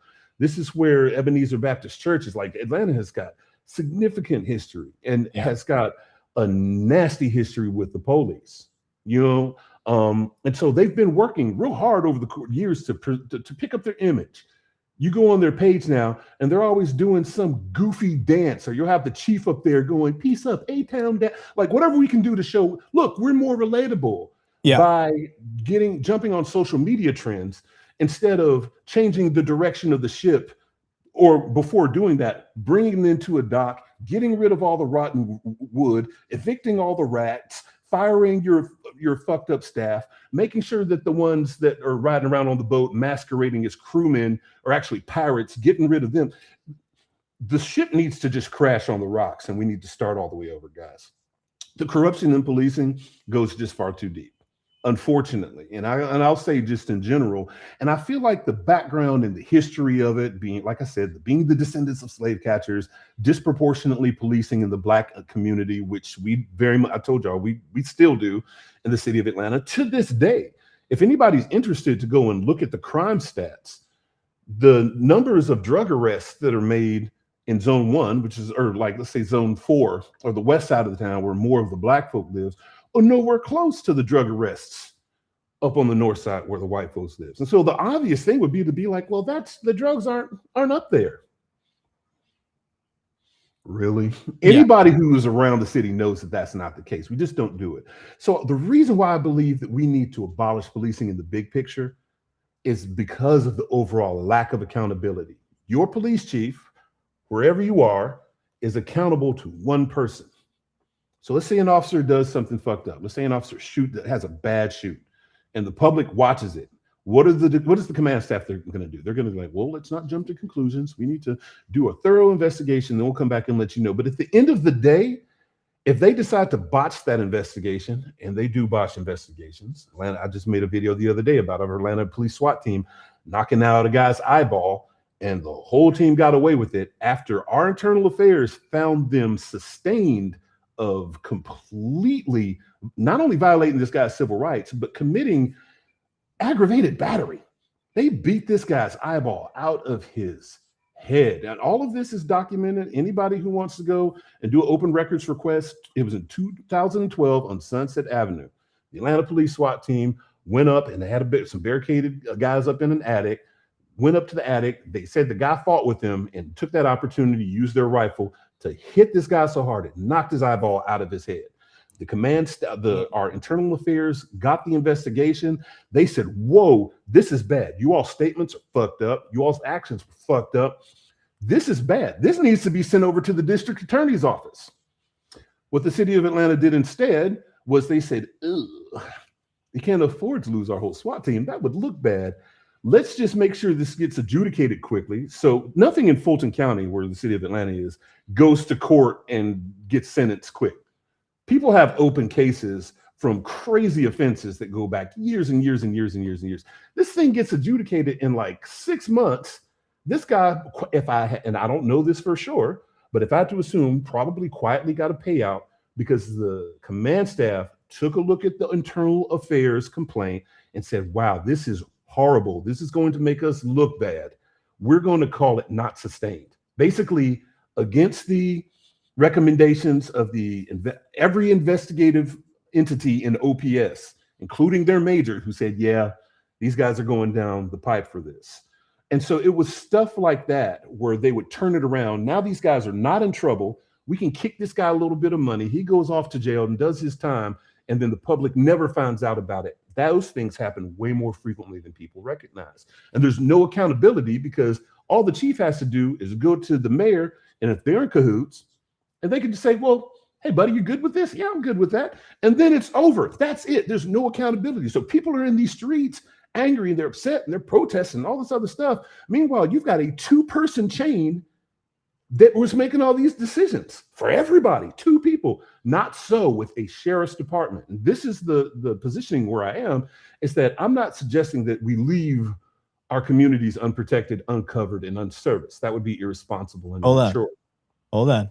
I want people to see something. Go for it. I went to your page, right? I went to your Instagram page. And this is where we met. I didn't even realize we met approximately 4 weeks ago, according to Instagram. And I had saw your video.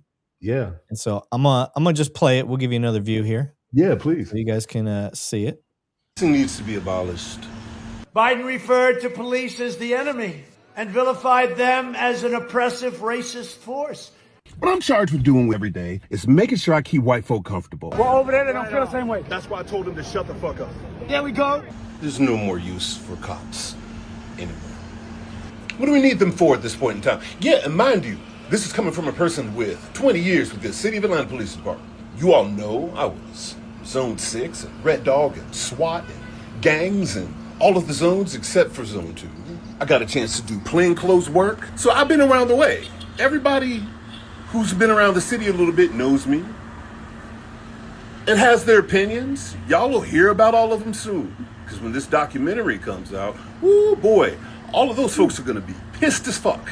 Now, ask me if your boy gives a fuck about that. Y'all know that I do not, because I say what I say with purpose and meaning. They revamped their entire mental health program after they thought I was crazy, and I posted all those wild videos. So I'm going to say this, and I want you to hear me good. We don't need the police anymore. We don't need them. We don't. Why? Even your City of Atlanta Police Department right now, spending time actively victimizing black folks right now in our own communities by doing what? You think just because you're not taking niggas to jail no more for possession of marijuana, that those copies of charges aren't harmful? And you're not even issuing them like that up in Buckhead, where all those executives are using cocaine. You're not even issuing up there in Zone 2, where all of those people are running hard drugs through the nightclubs. Y'all aren't enforcing shit like that. You know you're not. These words are not going to fall to the ground, because I told y'all, I warned you all that we needed to make some changes. Y'all didn't want to hear what the fuck I was talking about then. And that's quite all right. But I will tell you this, policing needs to end. Now, I need to share one thing. There is a caveat. Policing needs. So, got that part. I know you guys you probably can't quite see it just because of the resolution, but I see that. This is my first impression of him. And if you're looking, it's REDDOG_Murph, if you're looking for his Instagram handle. So I see that, and the first instinct I have, because he doesn't fully explain, I'm like, well, they tried that in Chaz, remember? And that was my comment. And so he actually hits me back up pretty quickly and was like, there's an alternative, my friend. I'd never leave us hanging with no law enforcement. And I said, I gotcha. And I just said, I gotta say, I like what I hear from your content. Been in it 20 years, still going. And he said, I appreciate that, and be safe, fam. And so that is how we kicked off. And then we just kind of grew from there. So I liked that, and I liked that, you know, I was poking because I wasn't sure what you meant. So I was like, well, we did try to do no police at all, and that did not fucking work. No police at all doesn't work, you know, and it's not for people who are, I don't get me wrong, I understand the people who are on their just abolish law enforcement altogether tip, because we have to look at the harm versus the benefit. Not the police have not always been a force of good, and they haven't been people that people were looking forward to seeing based upon the community that you're going to be in, you know? And so I think it's important to give context and give credence to the fact that the people who are not for the police have reason to feel that way. But the truth of the matter is that there are still predators out here. And this is a follow-up video that I made too. There's a lot of predators running around here, a bunch. Yeah. And those predators will kill you. They'll sexually assault you. They'll take your kid. They'll kidnap, you know what I'm saying? They'll steal your car. We got to deal with it. Yeah. And so the idea of this turning into this vigilante system and this community handling all of its own problems doesn't work out. And we haven't seen any evidence of that working out. But one of the things that I think will work is an elected sheriff. The elected sheriff, guys, you all choose who is going to represent you. Think about this. You live in a community, right, where there are very specific needs to that community. Every community is going to have different needs. So we can't expect for the police to be the same in Atlanta as they are in, let's say, Maricopa County. Think about Joe Arpaio as an example, right? Think what you want to about him. And I don't agree with a lot of the stuff that he's done over the years, but his community loved him because he was there for, what was it, like 30-something years, 30-something, 35 years? Was he really? Yeah. This was in Maricopa County, Arizona. He was the sheriff who used to put the prisoners in pink underwear. Yeah. Yes. You remember that guy? Yes, I do. They loved him. They loved him. He was there so crime was low. Their particular jail had a 6% recidivism rate. And I think at the end of the day, that people should be allowed to have what is important to them. And I think that they should have a law enforcement agency that's tailored to them, that's tailored to the needs of their community specifically, and that there would have a sheriff who is somebody who is from among them, somebody who they know, somebody who they trust, somebody who has a good reputation of being honest, of being courageous, of being willing to challenge things that are fucked up or wrong, and just what we would consider to be somebody from around the way who comes from us that we put in position to say, hey, we want you to represent our interests, to keep us safe, under the caveat but if you don't do your job, if you're not representing our best interests, then you're fired. Yeah, we remove you. We just remove you. There's no city council to go through. There's no legislative panel. There's no mayor that has to be like, oh, you know, there's none of that. The police system, the policing is operating under a two-man system in every city where you are. And every cop that I know that has been around for at least 10, 15 to 20 years has a story of having to sit under either a corrupt or messed up or soulless or you know, some leadership or mayor or chief that either didn't have any nuts, wasn't, you know, an upstanding person. Like everybody's had that experience. And so my positioning is that people shouldn't have to put up with that. If we have a sheriff, we know where he comes from because we chose him. And if he's not representing our interests, if he's not keeping us safe, if he's not getting rid of the bad elements, because, you know, as a young person, you can sit back and be like, man, fuck the police. That is all this other stuff. As a homeowner, I want the police coming. If somebody here breaking in cars, I want them coming. Like, you can call me a sellout, you call me whatever you want. Anybody who owns I don't know a lot of homeowners that or business owners or people who like need that collaboration to be effective and working, who have tremendous problems with the police to the positioning where they're just like, fuck them, I don't want them around. No, like, I'm too old. I'm not trying to fight you. Like, you doing something crazy, I'm like, hey, somebody come get this guy. You call it off code. That's just that's what you get for being a homeowner. So Kingslayer dropped $5 in the super chat, and he said, watch any other police podcast and see how often they say cut them a check, move on, and minimize it just as a few bad apples. That's the mentality. That is the mentality. And, you know, a few bad apples spoil the bunch. They say this for a reason. You know what I mean? Let me ask you this. If I were to give you a glass of water, how much piss can I put in it before you don't want to drink it? Any little bit, sir. Well, because it's you, maybe just a little drop, just so right. And so the mentality of a few bad apples spoil the bunch is true. That doesn't mean that every individual is the devil. That doesn't mean that every single cop is going on and cloaking themselves in their black mask and ready to hit the streets with, you know, predicated by the evil. I can't wait to go out here and just fuck somebody's day up. I don't know any guys like that. That's I a really good don't. Skeletor you did there. I appreciate it. Yeah, the Skeletor runoff is Yeah. iconic. I grew up on He-Man, but you know, we didn't know guys like that, and not in general. I take that back. I have known a few guys like that, and they didn't last long. Yeah. Especially They tend to not weed necessarily. themselves out. Anybody that is actually like a fucking crazy dude, Yeah, like they weed themselves out pretty well. yeah. And for what it's worth, y'all, I want you to make sure you hear me. Let me get real close to the camera. The police and military are harder on each other than anybody else. Now, again, not to the extent where we've been able to eliminate corruption. We haven't been able to do that. But be out on a scene and be talking crazy to somebody.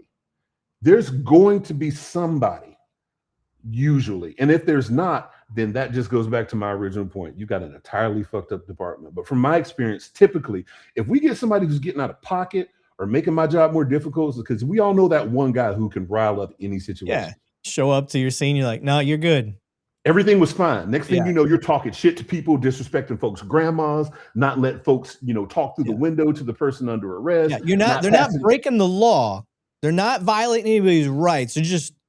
They have no emotional intelligence and no social skills, and they get the scene riled back up. And the next thing you know, you're in a use of force. Correct. Or riled up from nothing at all, just because you didn't have any patience and don't want to, people don't want to see us.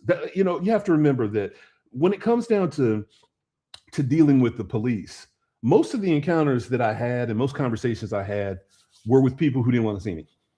Right? Yeah. Nobody wakes up in the morning and says, you know what, today I want to talk to an officer just because I'm bored. Like if they're seeing me, something wrong happened.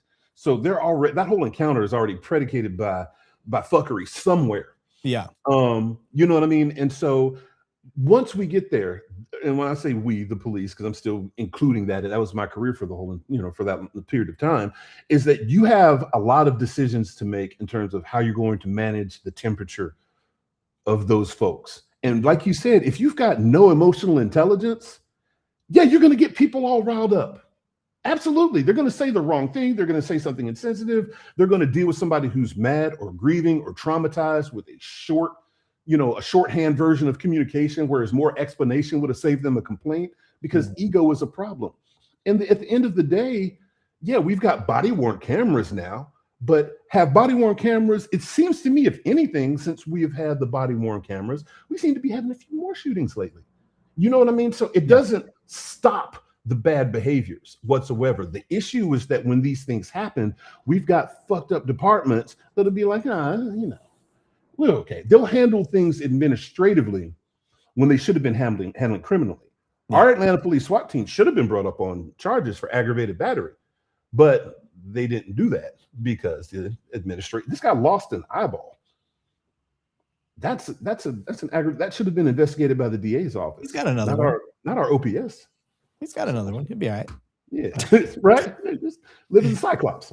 Our guy had a good comment. He said, a cop shouldn't be able to give a homeless man a shit sandwich and then get hired somewhere else to be the police chief. That happened. That did. I think I remember seeing something about that. Yeah. I think that guy probably would have been better off sitting in a jail cell for a period of time. I put so I kind of branched off of what I do to make these, like, I call them like a mid-level length video. It's like 8 to 15 minutes long. And I call it the gray area. And it's basically kind of addressing like two sides of a really hard issue to talk about, like defunding police. You know, you got the cop side that looks at that and they're like, oh, you guys are full of shit. There's no reason you should be defunding the police. When you've got the community side, if you actually took the time as a cop to listen to their perspective, they're basically reached a point where they have no other way to get you to listen to them other than leveraging the money that you keep asking for and trying to get increased every year. Yeah. And here they are, they've seen no change. So like I kind of talk about both sides of a real, controversial topic. Well, one that I brought up in one of these gray area videos is the Ronin cop or the gypsy cops, whatever you want to call them. The ones that before they get fired or before maybe even a criminal investigation occurs, they resign in lieu of termination. Right. And then that investigation stops. And then they never find out if there was a criminal act or anything like that because the cop left. and somehow they get hired at another department. And that's exactly what happened with this guy that they're talking about. He had done some poop. He had like a fucking fetish for poo. Like he did a poo prank at work, did another one at work that ended up getting him fired. And then he had gave a shit sandwich to a homeless guy. And then, yeah, he ends up being a chief. Of course, it's a small town ass fucking department. But the point being is like, how the fuck do we not have a national, and this was my point in the video, we need a national registry that if you've applied for a police department, you enter the registry. Yeah. Just by applying. Yeah. Because it's important for me to know, do you remember the Sonia Massey case, the boiling water? Oh, yes. I rebuke you in the name of Jesus. Boom. And yes. Yeah. So, by the way, that asshole. One of the worst ever, by the way. Yeah. That asshole's got literally asshole cancer. Yeah. He's got stage 4. And he tried to get released from prison early just so he could go die. And the judge was like, no. Fuck him. Rest in peace. Yeah. You won't be missed. Nah, fam. You good where you at? So, we don't need, no. So, anyway, my point being is that guy in particular had been to 6 departments in 4 years. 6 departments in 4 years. That is a huge red flag. Yeah. And he had been written up for some stuff in the Army as well. Again, all this stuff in lieu, of he resigned in lieu of termination or whatever it may be. Right. We need to have a registry. This registry, as much as it can help weed out bad cops, like I think that's awesome, right? If you apply to 18 departments, let's say you've never been a cop, but you apply to 18 departments until finally the 19th hires you. Me as an agency and a background check investigator, I'm going to call all 18 agencies and say, why didn't you hire this guy? Some may say, well, we've got a big pool and he wasn't even close. Or you may hit one. They're like, well, look at his background here. Like we noticed this. Yeah. And that's a big red flag. And they're like, oh shit. Okay. So all these departments may have noticed that thing and they're like, we're just not going to risk it. To where number 19, if they did see that and they said, you know what, we're still going to hire him. Well, now you're starting to build a case of like, okay, the cop isn't just the problem. The department is also a problem because they're neglecting these checks. Right. But then also you can help officers to get screwed internally to some political witch hunt. Yeah. Because part of my registry is if you are ever investigated, one, that investigation must be completed, even if that person leaves. Yeah. So the investigation needs to be completed, and that's got to be held on file, and that goes to the registry. 2, if you are witch hunted for political reasons that really wasn't your fault, where they were just coming after you, kind of like you faced in SWAT and stuff like that, this check can exonerate you because the department's going to be able to see through a bullshit investigation. Right. And they're going to be like, oh, yeah, look, yeah, they were going after you. This doesn't make any sense to me. Yeah. And so holds up to that. But I think that is a valid point about, these shit sandwich, these Ronin cops and these people going all over the place. You want to help accountability in policing. And it's got to start with the hiring process. Right. And people need to see instances of the police being held actually accountable. Like, oh, sure, since we've had body cameras, we're seeing more guys going to jail for committing egregious crimes. But what about all these smaller matters that are happening on a daily basis? Yeah. Whereas the officer probably should have been referred to a district attorney's office for review, or at least some more severe administrative things. Cops recognize, and especially with these days, a lot of people are not rushing to turn in applications to be the police. Like, hey, I want to sign up to be a part of the enemy or be a part of this oppressive force. Like, police are all the rogues right now. And I feel like this, again, that circles back to my original point a little bit, but it's like, it's not without good reason why they feel like this. We're not just seeing all these one-offs. Yeah. You know what I mean? Yeah. Like the issues that we're seeing are really, really relevant and endemic of a larger problem of a lack of overall accountability. We see it with the flock cameras. We can use and this is I know something that you've got some vested interest in terms of the overall accountability. And I agree with you. People are like, oh yeah, it's Big Brother. It is Big Brother. But when it comes down to the police officers using it, there is a record. The city of Atlanta now has something like 150 instances of officers, and I want to say 150 officers. Officers, yeah. Yeah, 150 individual officers who are suspected of violating the policy for the flock camera. What does that mean? Basically using these cameras to go and check up on ex-girlfriends or current girlfriends, boyfriends, or you know, suspected cheating scenarios, right? They're using it for their own personal interests. And those guys need to get, they don't need to get reprimanded. They don't need to get a suspension or something like that. These are not the people that we need to have representing us. But I promise you, and I watched one of your deputy chiefs the other day, who's actually one of my former classmates, get up on, or one of my classmates in the academy, one of the city councilmen was asking him, well, you know, what's happening? Are there flock camera violations? Well, we're investigating. That gave the most polished turd you have ever seen in your life that didn't answer his questions at all. Yeah. And so poorly done, Chief Smith. I'll say that's all over social media if you guys want to find it. He did respond back to it, but didn't say anything. And I think we're kind of living in an age now where we're seeing leadership not having to give an account for anything fucked up that's happening. And so people are kind of getting used to that. But that was an abysmal response. Like, yes, we have been flagged. I think the right response is, yes, we have noticed that there are this many, 150 officers who are suspected of doing this. We're currently looking into each instance. And as soon as we figure out that they violated their duty, there's going to be significant punishments that come down. That's what helps people to hear accountability. You know, like, oh, well, we'll see. We don't know, but it's just an open investigation. That's not good enough. Yeah. That's I saw our guy saying start charging them with treason. Treason doesn't fit. There's actually a specific crime for that, guys. It's under violating rights under the color of law. That is the specific crime that you're actually looking for. Treason. Right. If you look up the definition of treason, it just doesn't fit. I understand what you're trying to say. It doesn't fit. It's a treasonous act, but it does not fit any type of legal definition of what we're looking at. Yeah, so those don't align. I see where they're going, but that's I agree. I see where you're going with it. It just there's already a punishment or a crime that fits that, a law for it, and it's just not the same thing. You know, and I kind of shared with you before, I've shared with some people, I'm trying to get it to be kind of a more popular opinion is like, look, I don't have a dog in the hunt. I can't change whether or not flock cameras or LPR cameras can be used. They can be. Right now, they can be. Yeah. So if they can be used, my position is look instead of looking at it as a big brother tool, look at it as the best filtration system we've ever had to get rid of corrupt cops.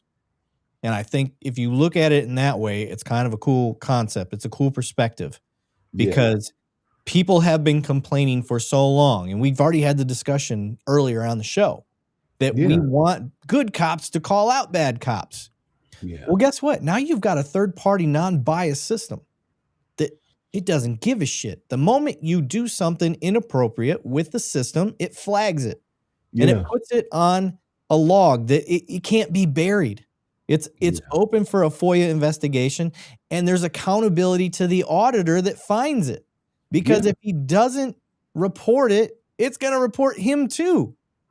So you've got a dual overlapping system that's going to screw. Like, why do we have 150 cops being charged? Because that's what's happening. I went down the list. Yeah, I went down the list earlier today on my earlier podcast, but I'm going to do it again for those that weren't on that show. So somebody actually had chimed up, and they're like, yeah, they're getting in trouble for it, or they're getting busted misusing it, but nothing's happening. There's no accountability. Oh, really? Oh, really, fool? That's not true, because your boy, since August 14th, has started to keep a list. So I am going to go down this list, and I'm going to name the officers, and then I am going to name the department, and then I'm going to go down the list of offenses that we have. So this is just since August 14th, y'all.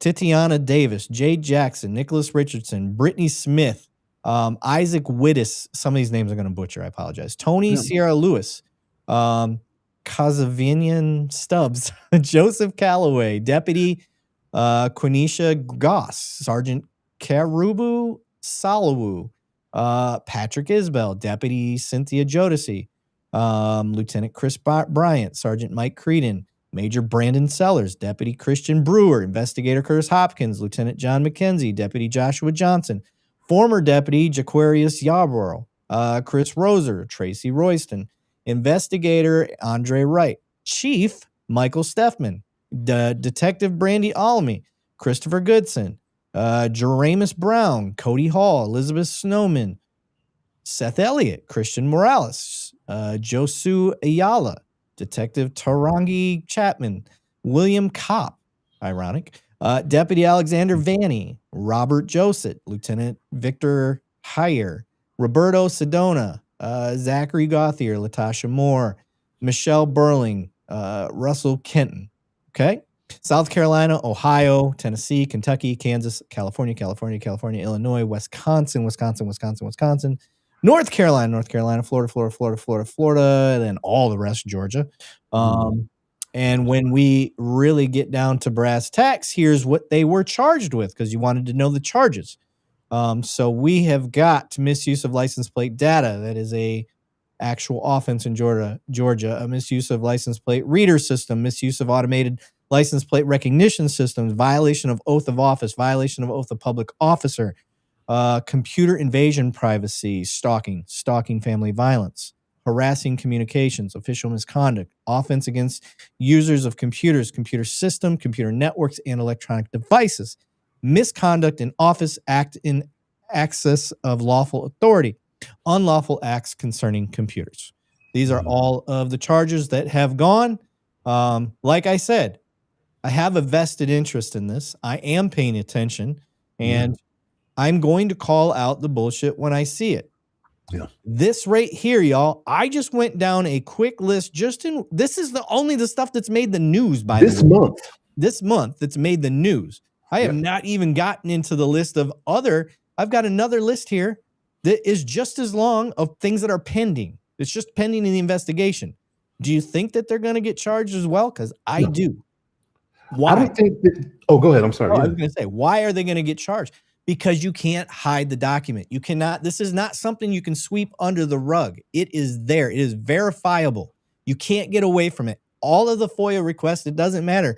Again, the reason why it's kind of different is because it is a third party. This isn't police kept info. This is a third party vendor, being Flock, and their system that the department is using.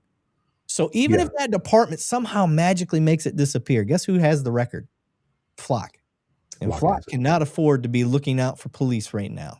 They're not going to do it. They shouldn't. And I can tell you, and this is my strong suspicion, is that the city of Atlanta, and because they have a proclivity to do this, is going to do their best. And this is just my prediction, that they are going to do their best to keep this administrative. We're always forever hurting for officers. The city of Atlanta is always, we don't have enough people. We don't have enough cops. That's why they're always ramping up recruiting efforts, making all these corny videos and all this other stuff. My prediction is that you will see very few charges for violation of oath of office. I think you will see very few charges for misuse of a camera monitoring system. That's a law enforcement resource, whatever that charge is in Georgia. I don't know. I've been gone since that's been a thing. You will see this. My prediction is that you'll see this handled administratively, and those people who are violating the law will not have criminal consequences or accountability. That's my, because trust and believe, Atlanta is watching this now. They're going to have to try to figure out a way around this. Yeah. The command staff, they're going to start shucking and jiving soon to figure out a way around it. My challenge to the department is to make sure that we are charging those officers who've been abusing that system criminally, the same way you should have charged the SWAT team, or at least forwarded that over to the DA's office. And for all these other instances of corruption within policing, that they need not be handled from an administrative standpoint, but rather a criminal one. Because when officers break the law, they're just going to keep doing it if nobody's ass is roasting over the fire. That's just the truth. K-Palm said that me reading that was like a Key and Peele skit. Reading which one? It's where is it at? He goes, I feel like this is that Key and Peele skit where he's like, Sergeant A.A. Ron. Because I'm reading names wrong. Oh, yeah. But Lacey had a good question. Mm. And I happen to have the insight to be able to answer this. I think I'm right, but I don't 100% know. So I'll own that. Why, and I'll read your question out loud because people will listen to this episode later just on the audio. Why, in the case of one cop who misused the flock system 717 times, is only charged with one count? Here is a possible explanation. The camera itself is connected to a network. This is what is Flock's claim to fame, is like you have a network of it's flocking together. All the departments, computers and stuff, their cameras can talk to each other. So if I'm watching a homicide suspect's plate and I share information with Atlanta and he passes an Atlanta camera, it's going to let me know, hey, he just passed in Atlanta. Mm-hmm. So if I make an entry into, like if I'm stalking my ex-girlfriend and I make that entry into Flock, if I share with 717 networks, meaning 717 other departments, it's going to look like 717 entries versus me entering something in 717 times. I don't believe for a minute that this person made 717 individual entries. I could be wrong, but that's less likely. And that they looked at the network count and they're like, oh, 717 times they used this, when in reality it was probably one entry that hit 717 networks. So they realized that and they're like, well, we're going to give them one count because they only did it one time. It's no different than if you have a stolen credit card and you get online and you order $5,000 worth of stuff on Amazon. It's really only one count. Yeah. But if I go to the store and to the mall and I swipe at Kohl's and I swipe at JCPenney and I swipe at Sears and I only get $400 worth of things, it's a higher count because I just swiped that card 4 times individually. Yeah. It's a bullshit semantics in the thing, but it's individual swipes of the credit card versus the total amount. And they do look at it a lot of times with, aligning number of counts or number of charges with number of victims. So, like how many times did this offense affect someone? Marine blood, 700 entries would be some serious dedication. Look, these guys want to keep up with their exes, man. I don't care. I don't know. I don't know. They say crazy's crazy. If it is an ex-stalking thing, I 100%. I have seen a phone of a lady that was abused. It was a domestic survivor. Legit 3,000 plus voicemails from crazy ex. 3,000. Somebody probably should have done something about that. That's wild. Crazy, bro. Yeah. Well, the hard part, he was in another state. That's what we was dealing with. She had got away, came to us, and then she's like, he found me. And we're like, how do you know he found you? 3,000 fucking messages. He knows where I'm at. He got my number. Yeah, man. Yeah, we was like, okay, we got to get you to our safe haven. Let's go. Yeah. And let's need like a dog, an alarm, and a new gun. Yeah. Lacey said they have to list a reason for each search. Yes, they're supposed to. But that's what I'm getting at as well, is the accountability side with the software has to improve. But the auditing system, if you don't list the reason, it flags you. You're flagged. That's what's awesome about this new auditing system. I'm telling y'all, you wanted accountability for police. They just invented it. Just happened 4 months ago. That's why it's all hitting the media now, because the investigations are catching up. Yeah. And police departments realize they can't sweep it under the rug. It's not the political pressure. It's just the data. You can't hide it. Harrison Brock, well, he's probably not in I think he went to bed, but Harrison is one of our computer engineer, guru guys. And he will tell you, he's not a cop, and he'll be like, yeah, you can't hide that data. And that's why so many people are getting busted and charged. So you have an amazing tool for filtering bad cops. I want to embrace it while we have it for as long as we can, because this is what my prediction, you made a prediction earlier, Murph, so I'm going to make a prediction now too. Yeah. Other investigative tools such as Clear, TLO, First Two, Leads Online, Accurate, like facial rec stuff, cobwebs, all of these very invasive investigative tools, Yeah. they are going to create their own AI auditing system, just like Flock has. And all of this stuff you see is going to exponentially compound. It's going to get way worse before it gets better. And it's going to be, you said, put the ship against the rocks. That's kind of what this is. It's a digital boat that is just going to decimate against these vendor rocks of this auditing. That's my prediction. Yeah. And it's for the better. Yeah, and let's look at the big picture and really, give a minute to validate people's concerns, right? What we are looking at is the irritation of sitting under Big Brother, the nanny state, that is tracking your movements and every place you drive. We've got a record now of all of your places where you've been going, versus the efficacy of being able to find a missing kid who was just kidnapped, or a carjacked vehicle, or a bank robber, or something else where someone caused significant harm, and we need to be able to track them. Your stolen car now coming in and out of the same apartment community. So again, the problem is that the people don't have any say-so. What they do is they have guys like you and me who can sit back. They've got retired guys like me that could sit back and be like, hey, this is how I feel about this. I think this is good or bad.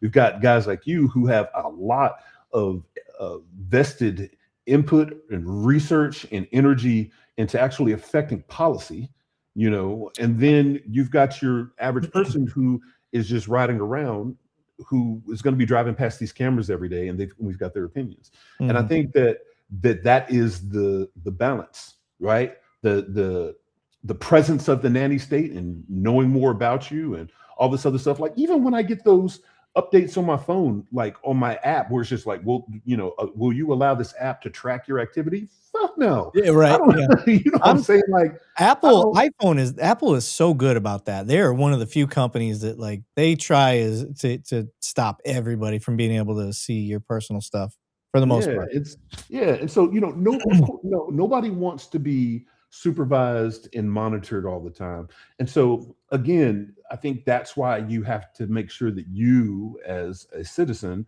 are advocating to have accountability in your law enforcement, not just on the other side of things, meaning not just when we discovered that there's been some fuck ups and the officers have been abusing the system, but on the front end, basically, that says, hey, we have say-so as to who we put into these positions. Like, how are we even vetting these people?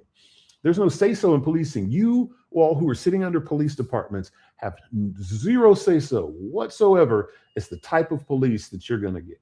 None. Yeah. Or as to who gets fired. We've all seen investigations from beginning to end where the officers should have gotten more discipline than they did, and then it never happened. It just never came around because the officers, the department either handled it administratively, gave them a slap on the wrist and put them out on the street, gave them a little suspension, when in fact some of these people should have been sitting in a jail. Yeah. Yep. Mana and Water said, total ALPR misuse cases, over 60 law enforcement officers have been formally accused, charged, or convicted of misusing license plate readers. Yeah. So, Tim, he didn't like my comment. Listen, I'm under no delusion that Apple still is tracking stuff for their own benefit, but they do a very good job at keeping other people from tracking on their iPhones, or at least giving you the option to opt out. Yeah, I agree with you, Tim. Apple sucks, but I still have it. Yeah, I know, right? I still get all my Apple products are glitching. I'm just glad my MacBook is working so I can do this now. Yeah. So I want to kind of dive a little bit into, you're retired now. You're out here making waves. We're going to try. For sure, just because you and I talk so naturally together and we talk very well on the phone while we were bullshitting, I plan to have you on more regularly if you're willing. But for sure, man, this is good. Your internet connection has surprised me. I thought that was going to be the big hang up. But you are in Vietnam. I'm in Vietnam, man. Left the United States. Huh? What the fuck? Why Vietnam? All the places. You're just like, you know what? I'm gonna go to Vietnam. Let's go. Yeah. So y'all are gonna laugh at the reason why. So I was taking my wife to get her nails done, And this sounds just like the beginning of the most stereotypical worst story ever. But I took my wife to get her nails done, and we're sitting in the nail salon. I think it was up in Gwinnett someplace, and there's a lady named Miss Lily who was just so extraordinarily kind. And I had not been like actively around a lot of like Vietnamese people or the culture for quite some time. And so now I grew up around a lot of Vietnamese because I went to a school that had international exchange students. So when I was a little boy, I had a very close friend named Thuy Tran. It was a little girl who used to be in class with me. She rode the bus. She spoke limited, she didn't speak a lot of English, but I made friends with her, one, because I thought she was so cute, but also just because she was such a sweetheart, and we used to ride next to each other on the bus as well. And so, throughout school, I knew I'd run across Vietnamese folks, but all of them were just so incredibly, like, I noticed that there was something about that culture that was just very, very attractive to me in terms of like, I want to sit down and talk to these folks. I want to be around them. So anyway, we're sitting in adulthood. I'm retired. Me and my wife are about to go and look at traveling the world and visiting places. So we made a pit stop. We lived in Costa Rica for a little bit. We came here because of that experience in the nail salon. And I think Miss Lee or Lily, I have to remember her name, was just so effusive about, you've got to visit Vietnam. You'll have such an amazing time. You'll have a great time, the culture. And she and her niece and the other lady who were working in there were just so sweet and kind. I was like, this has really been my experience across the board. Yeah, let's check in and see, and I got here and I was like, oh my gosh, these are the best human beings on the planet. They're kind, their way that they just kind of communicate with each other. Like the Vietnamese just have such an amazing culture of kindness and respect. Like every time I've been out in public and found myself, because, as a foreigner and as an expat, something's going to go wrong. You're going to get lost. Your motorbike's going to catch a flat tire. Something's going to happen. The few instances that I've had where I've been just kind of out in the city and like I caught a flat on my motorbike. I had some kids pull up on me at the gas station, put me up on the back of this motorbike. Some 120-pound guy put me up on the back of his motorbike, put his buddy on my bike with a flat tire, and then did all of that, balance my big ass on the back and use his foot to push my flat tire motorbike all the way to the shop, like 2 or 3 miles. And when I got there, I'm pulling out my wallet. I'm trying to offer him some money. He wouldn't take it. He's like, no, this is free. This is for you. And it's just been, everybody's been like that. Now, when you were riding on the bike with him, were you holding him and having your head up against him? I had my nose up against his neck and I wrapped my arms around his side, and I just felt like a big teddy bear. Like a big teddy bear. I felt so safe. No, I was actually sitting behind him, being very cognizant of not looking like I was riding bitch and holding on to the side, holding on to balance, because I can't make too much contact with this guy because my male ego won't allow me to, even though everybody rides like that. Right. I still had a lot of America to sort. The Alabama black snake was right up against his hindquarter, wasn't it? Just laid right up on his back, bro, the whole entire time. It was an experience. No, but everybody, I didn't care. Everybody rides like that here. I've noticed one thing that's very interesting to me here is that guys will ride, like a woman will be driving her motorbike and a guy rides on the back and with no problems at all. And so I think a lot of like American standards of machismo and all this other stuff, like they're just not worried about that here. You know, they're just friendly, nice people. And then, living on a beach for the cost of, what it would be to live in the inner city in the late 70s, early 80s is awesome. Like I will eat a meal today and spend $2 on it, on the whole thing. And then another $1 on a fresh juice. So it's been that retirement check's like just killing it. Once the city finally got their head unfucked from their ass and started giving it to me, listen, if you can bring in $2,000 a month somehow or another, you can move abroad and live way better. I'm not worried about car insurance right now. Health insurance for me and my wife is $80. It's just really, I don't know why. Yes. So you're paying before 60 after we got done. I was paying like $1,600 a month. for help just for the two of us. That's why I'm still in the military. Yeah, man. It's like $200 for me. Yeah. So we ran into, when we were doing our border, every 90 days you have to leave, and then, you know, to reset your visa.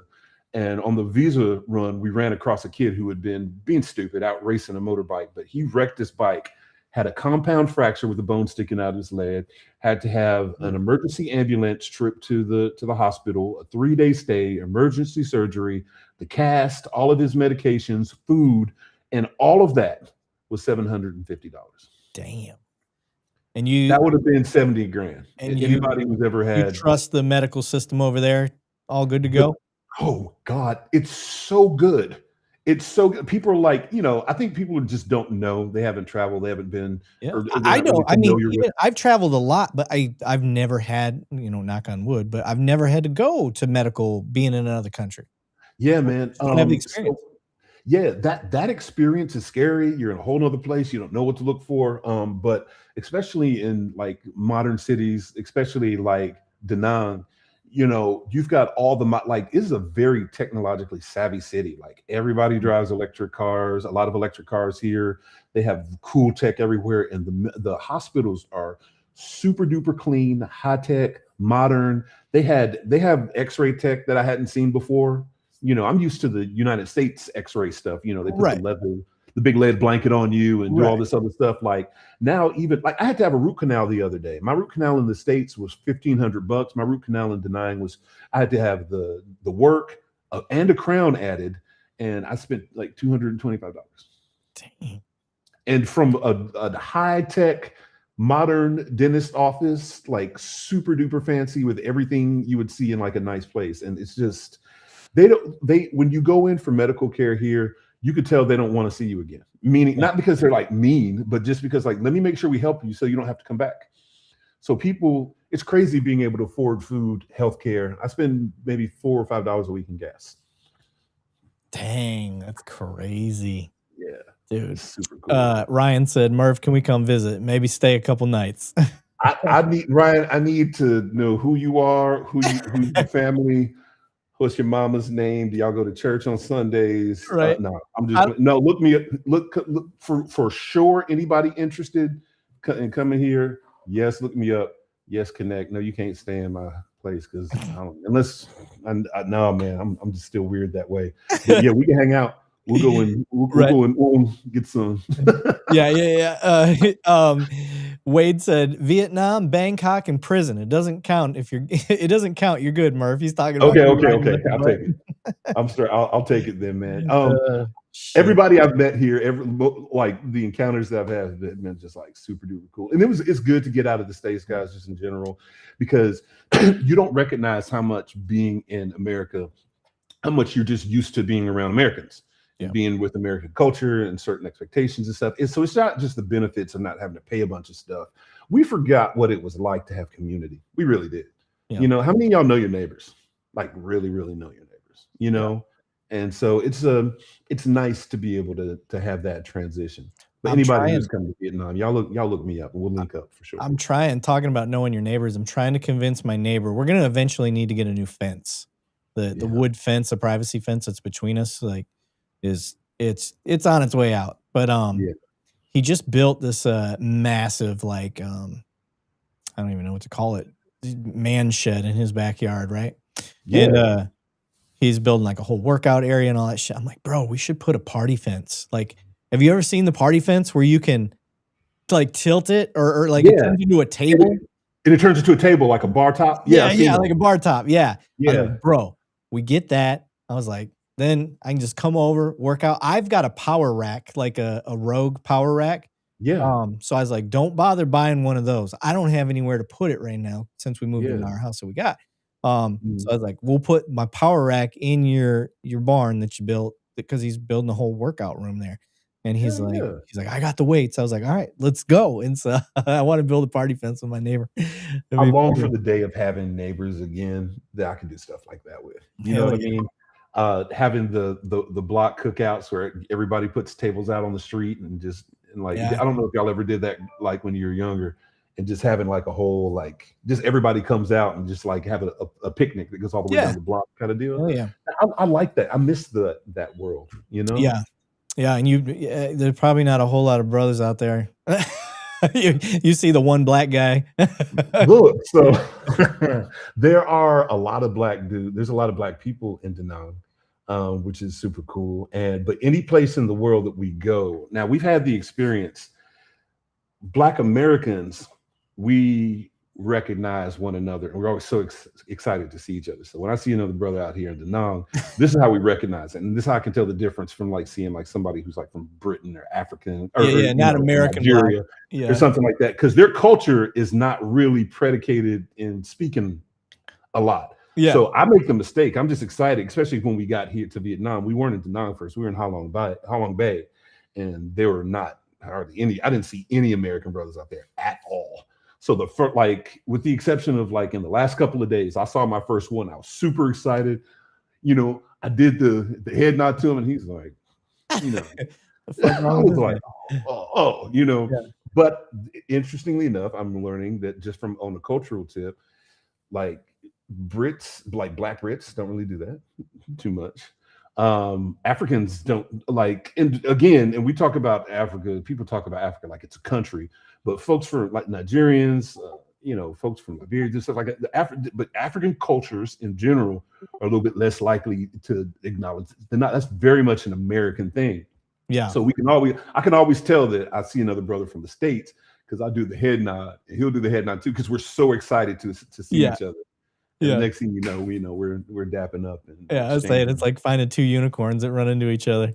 Yeah. It's always a good number because, you know, expats have a tendency to have the same kind of mentality on things, man. We're looking to kind of dissociate from the bullshit, get out of the political arena, reset our nervous systems, eat some healthy food, save some money. So you got people with stuff in common, which is cool. Yeah. I love these type of comments. JT 2020 said, you should take serious action with San Antonio against police chief accused of giving a homeless man a feces sandwich. Disgusting from those who are supposed to be a higher standard. This keeps coming up. This really fucked people up. Like, what's wrong with this dude? Yeah. I mean, the one who did that. Yeah. Now, I understand that you want serious action, but when you say I need to take serious action, I've got just as much authority and swing in the game as you do. So you do it, brother. Yeah. Pointing at me to do it is just, you do it. I'm we the people just as much as you outside of my own police department. Yeah. So I can do a lot in my own fishbowl, but I can't do anything outside of that. I've got no jurisdiction, no power, no nothing. I may have a voice they listen to because I'm a cop, but that's what the show does. I bring attention to it. I hope us work together. We, the people, all work together to create a better society for each other. That's Can I give people a little bit of context in that? You know, coming to these community meetings, the question was always looking at the police saying, what are you going to do? What are you going to do? This is happening. Crime is here. What are you going to do? And I got to the point after being in the system for a while of recognizing that I have authority to act in the moment. And I have the authority to come back later and testify as to what I said and what I did. But in the big picture of things, citizens, you guys don't recognize that you have a lot more say-so than you think. You have a say-so as to decide if you have a police department or a sheriff at all. You have the say-so to decide specifically that's why going to the polls outside of the big election is important. You got to figure out, well, what's important to you as a community, and then make sure that you show up to the polls to vote for those things that are important to you. It is far more important, and people may disagree with this, but I have seen far too much evidence to show that it's true. It is more important that you go and vote in your local election for who's going to be your magistrate judge than it is for your vote for who's president. Your vote for the magistrate judge is going to affect you. Your vote for the sheriff is going to affect you more on a day-to-day basis than who you vote into office as president. And so when we went into the community meetings and people would be like, you guys aren't doing enough, I'd say, look, let me tell y'all how to fix this problem. And people either loved or hated this, but I think after a while they appreciated it. I said, look, if these magistrate judges that you voted into, I'm sorry, that you, or these superior court judges that you all voted for, to put in position. And what do? We show up to the polls and we look for that D or that R, and then that's just what we're going for. When in doubt, just vote along their party lines, right? And then we fuck around and wind up putting somebody in position who doesn't align with our positioning on crime, that doesn't align with our positioning on the criminal justice system in general, that has no, you don't even know what you're voting for. And then next thing you know, these guys are just letting people out. Because remember, the superior, and I don't know if this is like this in every state, but most of the ones, the superior court judges choose the magistrate judges. You guys can only choose your superior court judges. Yeah. That's what you typically see in elections. Local magistrates are typically chosen by the superior. My dad was Calvin Murphy, Judge 71 of North Carolina Superior Court. My dad was a Superior Court judge, so I know a little bit about how this works. You guys have say-so in who you vote for in these judges' office, not just your mayor, but your city council. Like, these are the important elections to vote in, guys, because you can flood their office with emails and say, hey, look, if this is important to you, you're going to stand on this and make sure that this gets done. Somebody's saying, appreciate it. But Michelle, thank you. You know, like, people will give you the opportunity to sit and talk to the police, and you can complain till the cows come home. At the end of the day, that officer is going to pull back in service after that sergeant's going to pull back in service after everything is done and get back to being reactive. Because the days of proactive policing, going out, really getting in these streets and chasing down the dope boys and doing all this other stuff are quickly coming to an end just because people aren't fucking with that. Yeah. And I think people should have what they want, but we need to understand that there's consequences. When the officers pull back, crime is going to go up in some ways. If the officers pull back altogether and they're not out there checking on anybody, then we should expect to have more crime. That's why we need to have a different system, y'all. And I hope that the dots are starting to connect. There's a way for people to have more say-so, and you get to that through having your voice heard through your voting power.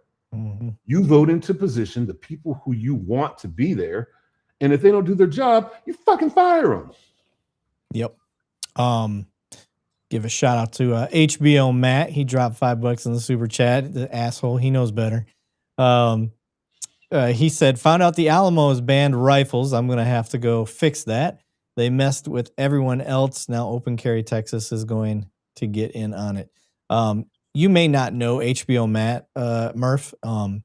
He is out there fighting the good fight about being able to carry and carry in town hall places and stuff like that. In Texas, we got a big problem of some of these town halls and city halls having unconstitutional signs up that say you can't carry when that's a violation. And HBO Matt has been very good at getting these signs taken down and showing them the error of their ways.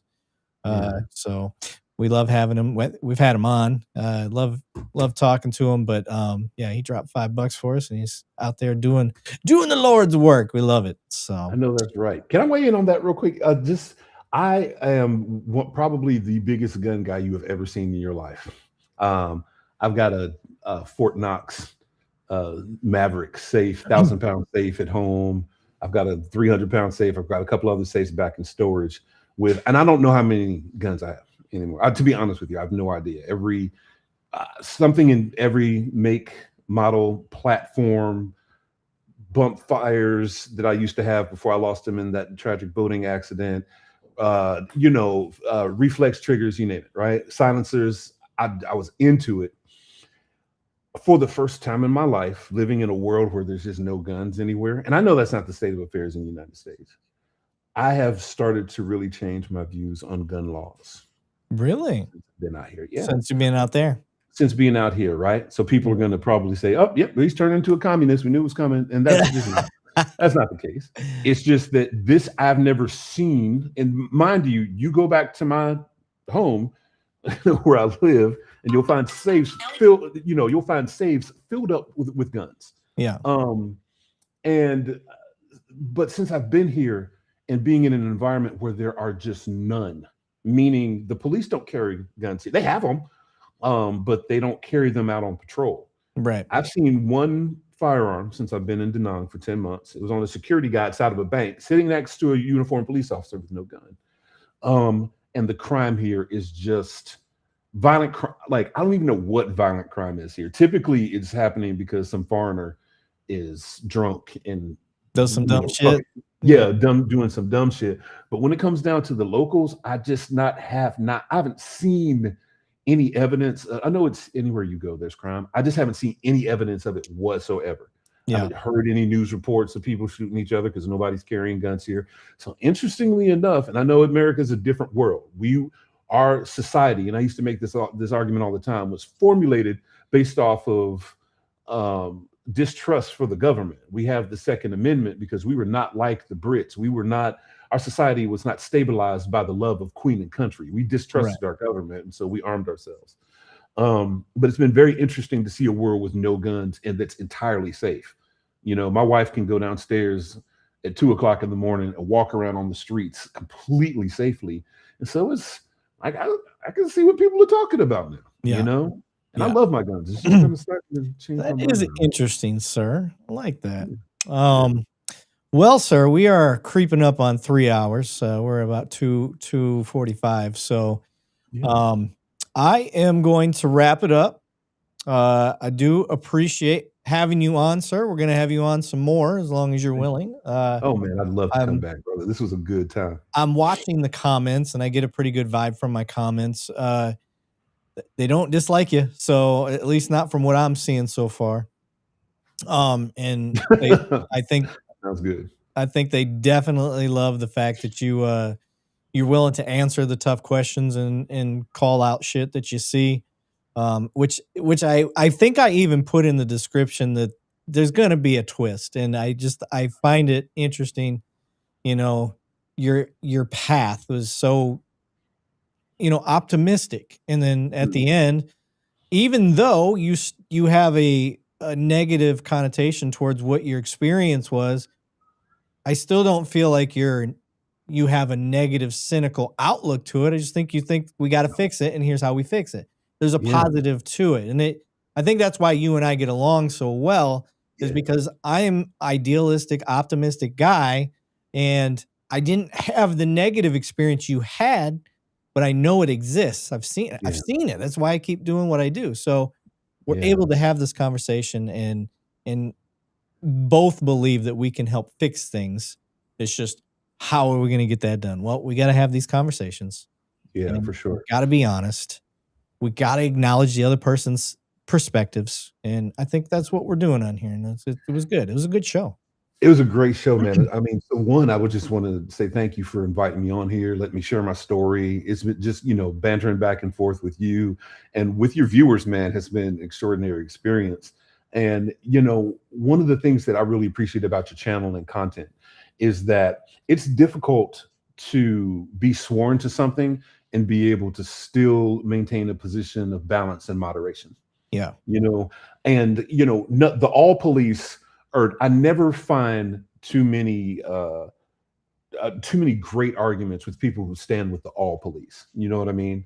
So the folks who are like, all cops are bad, and it's just not the case. I think that being able to look at things individually and objectively and be honest about the good parts and the bad parts of it, and about what we need to how we need to address it, is dope as fuck.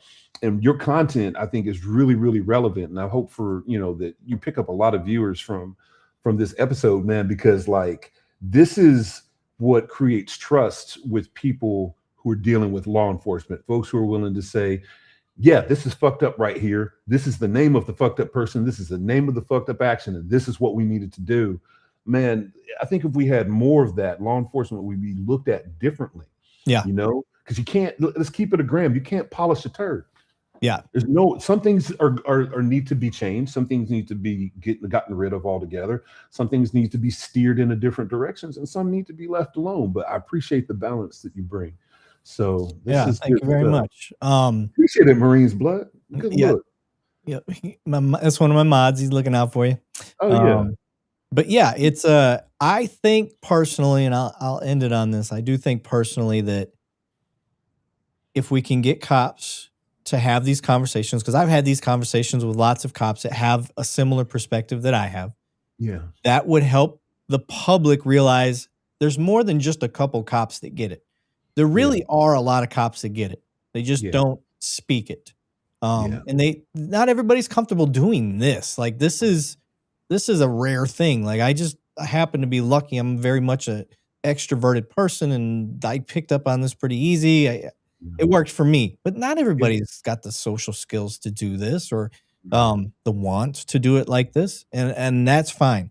But then the other side of the house is you've got I think that the public wants to know that the ones that don't get it can learn from us, because I think there's cops that it's not necessarily, it's like the Matrix. They just don't realize they're in it.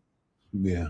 And I think that's I think there's a lot of cops like that. They're not against doing better and learning from us. They just don't realize what that big picture is yet, like we do, because we've got so much time behind the badge. So yeah, man. So I think that's just that's how we keep doing it here, and I think it's working. But yeah, man. I'm not even a Christian. I know a lot of viewers are, but you know, I know the Bible. I was for 25 years. There's a scripture that says, "My people perish for lack of knowledge." You know, so I think the more that we know, the more information that we're able to get out there about how things work, why people operate the way that they do, the better overall understanding, man. But yours is the platform to get that done, brother. Your content is always balanced across the board. There's nobody who's going to come in your shit and be like, oh, he just was too, polarized on this one topic and it didn't make any sense, man. That's not there. I think this is one of the frustrations that people have with law enforcement. Yeah. But no, man, thank you for the time and the invite. Sure. Your people are cool as hell too, man. Shout out to the comment section. Yeah. I haven't been able to see it, but I haven't seen all of them, but the ones that pop up across the bottom. Yeah.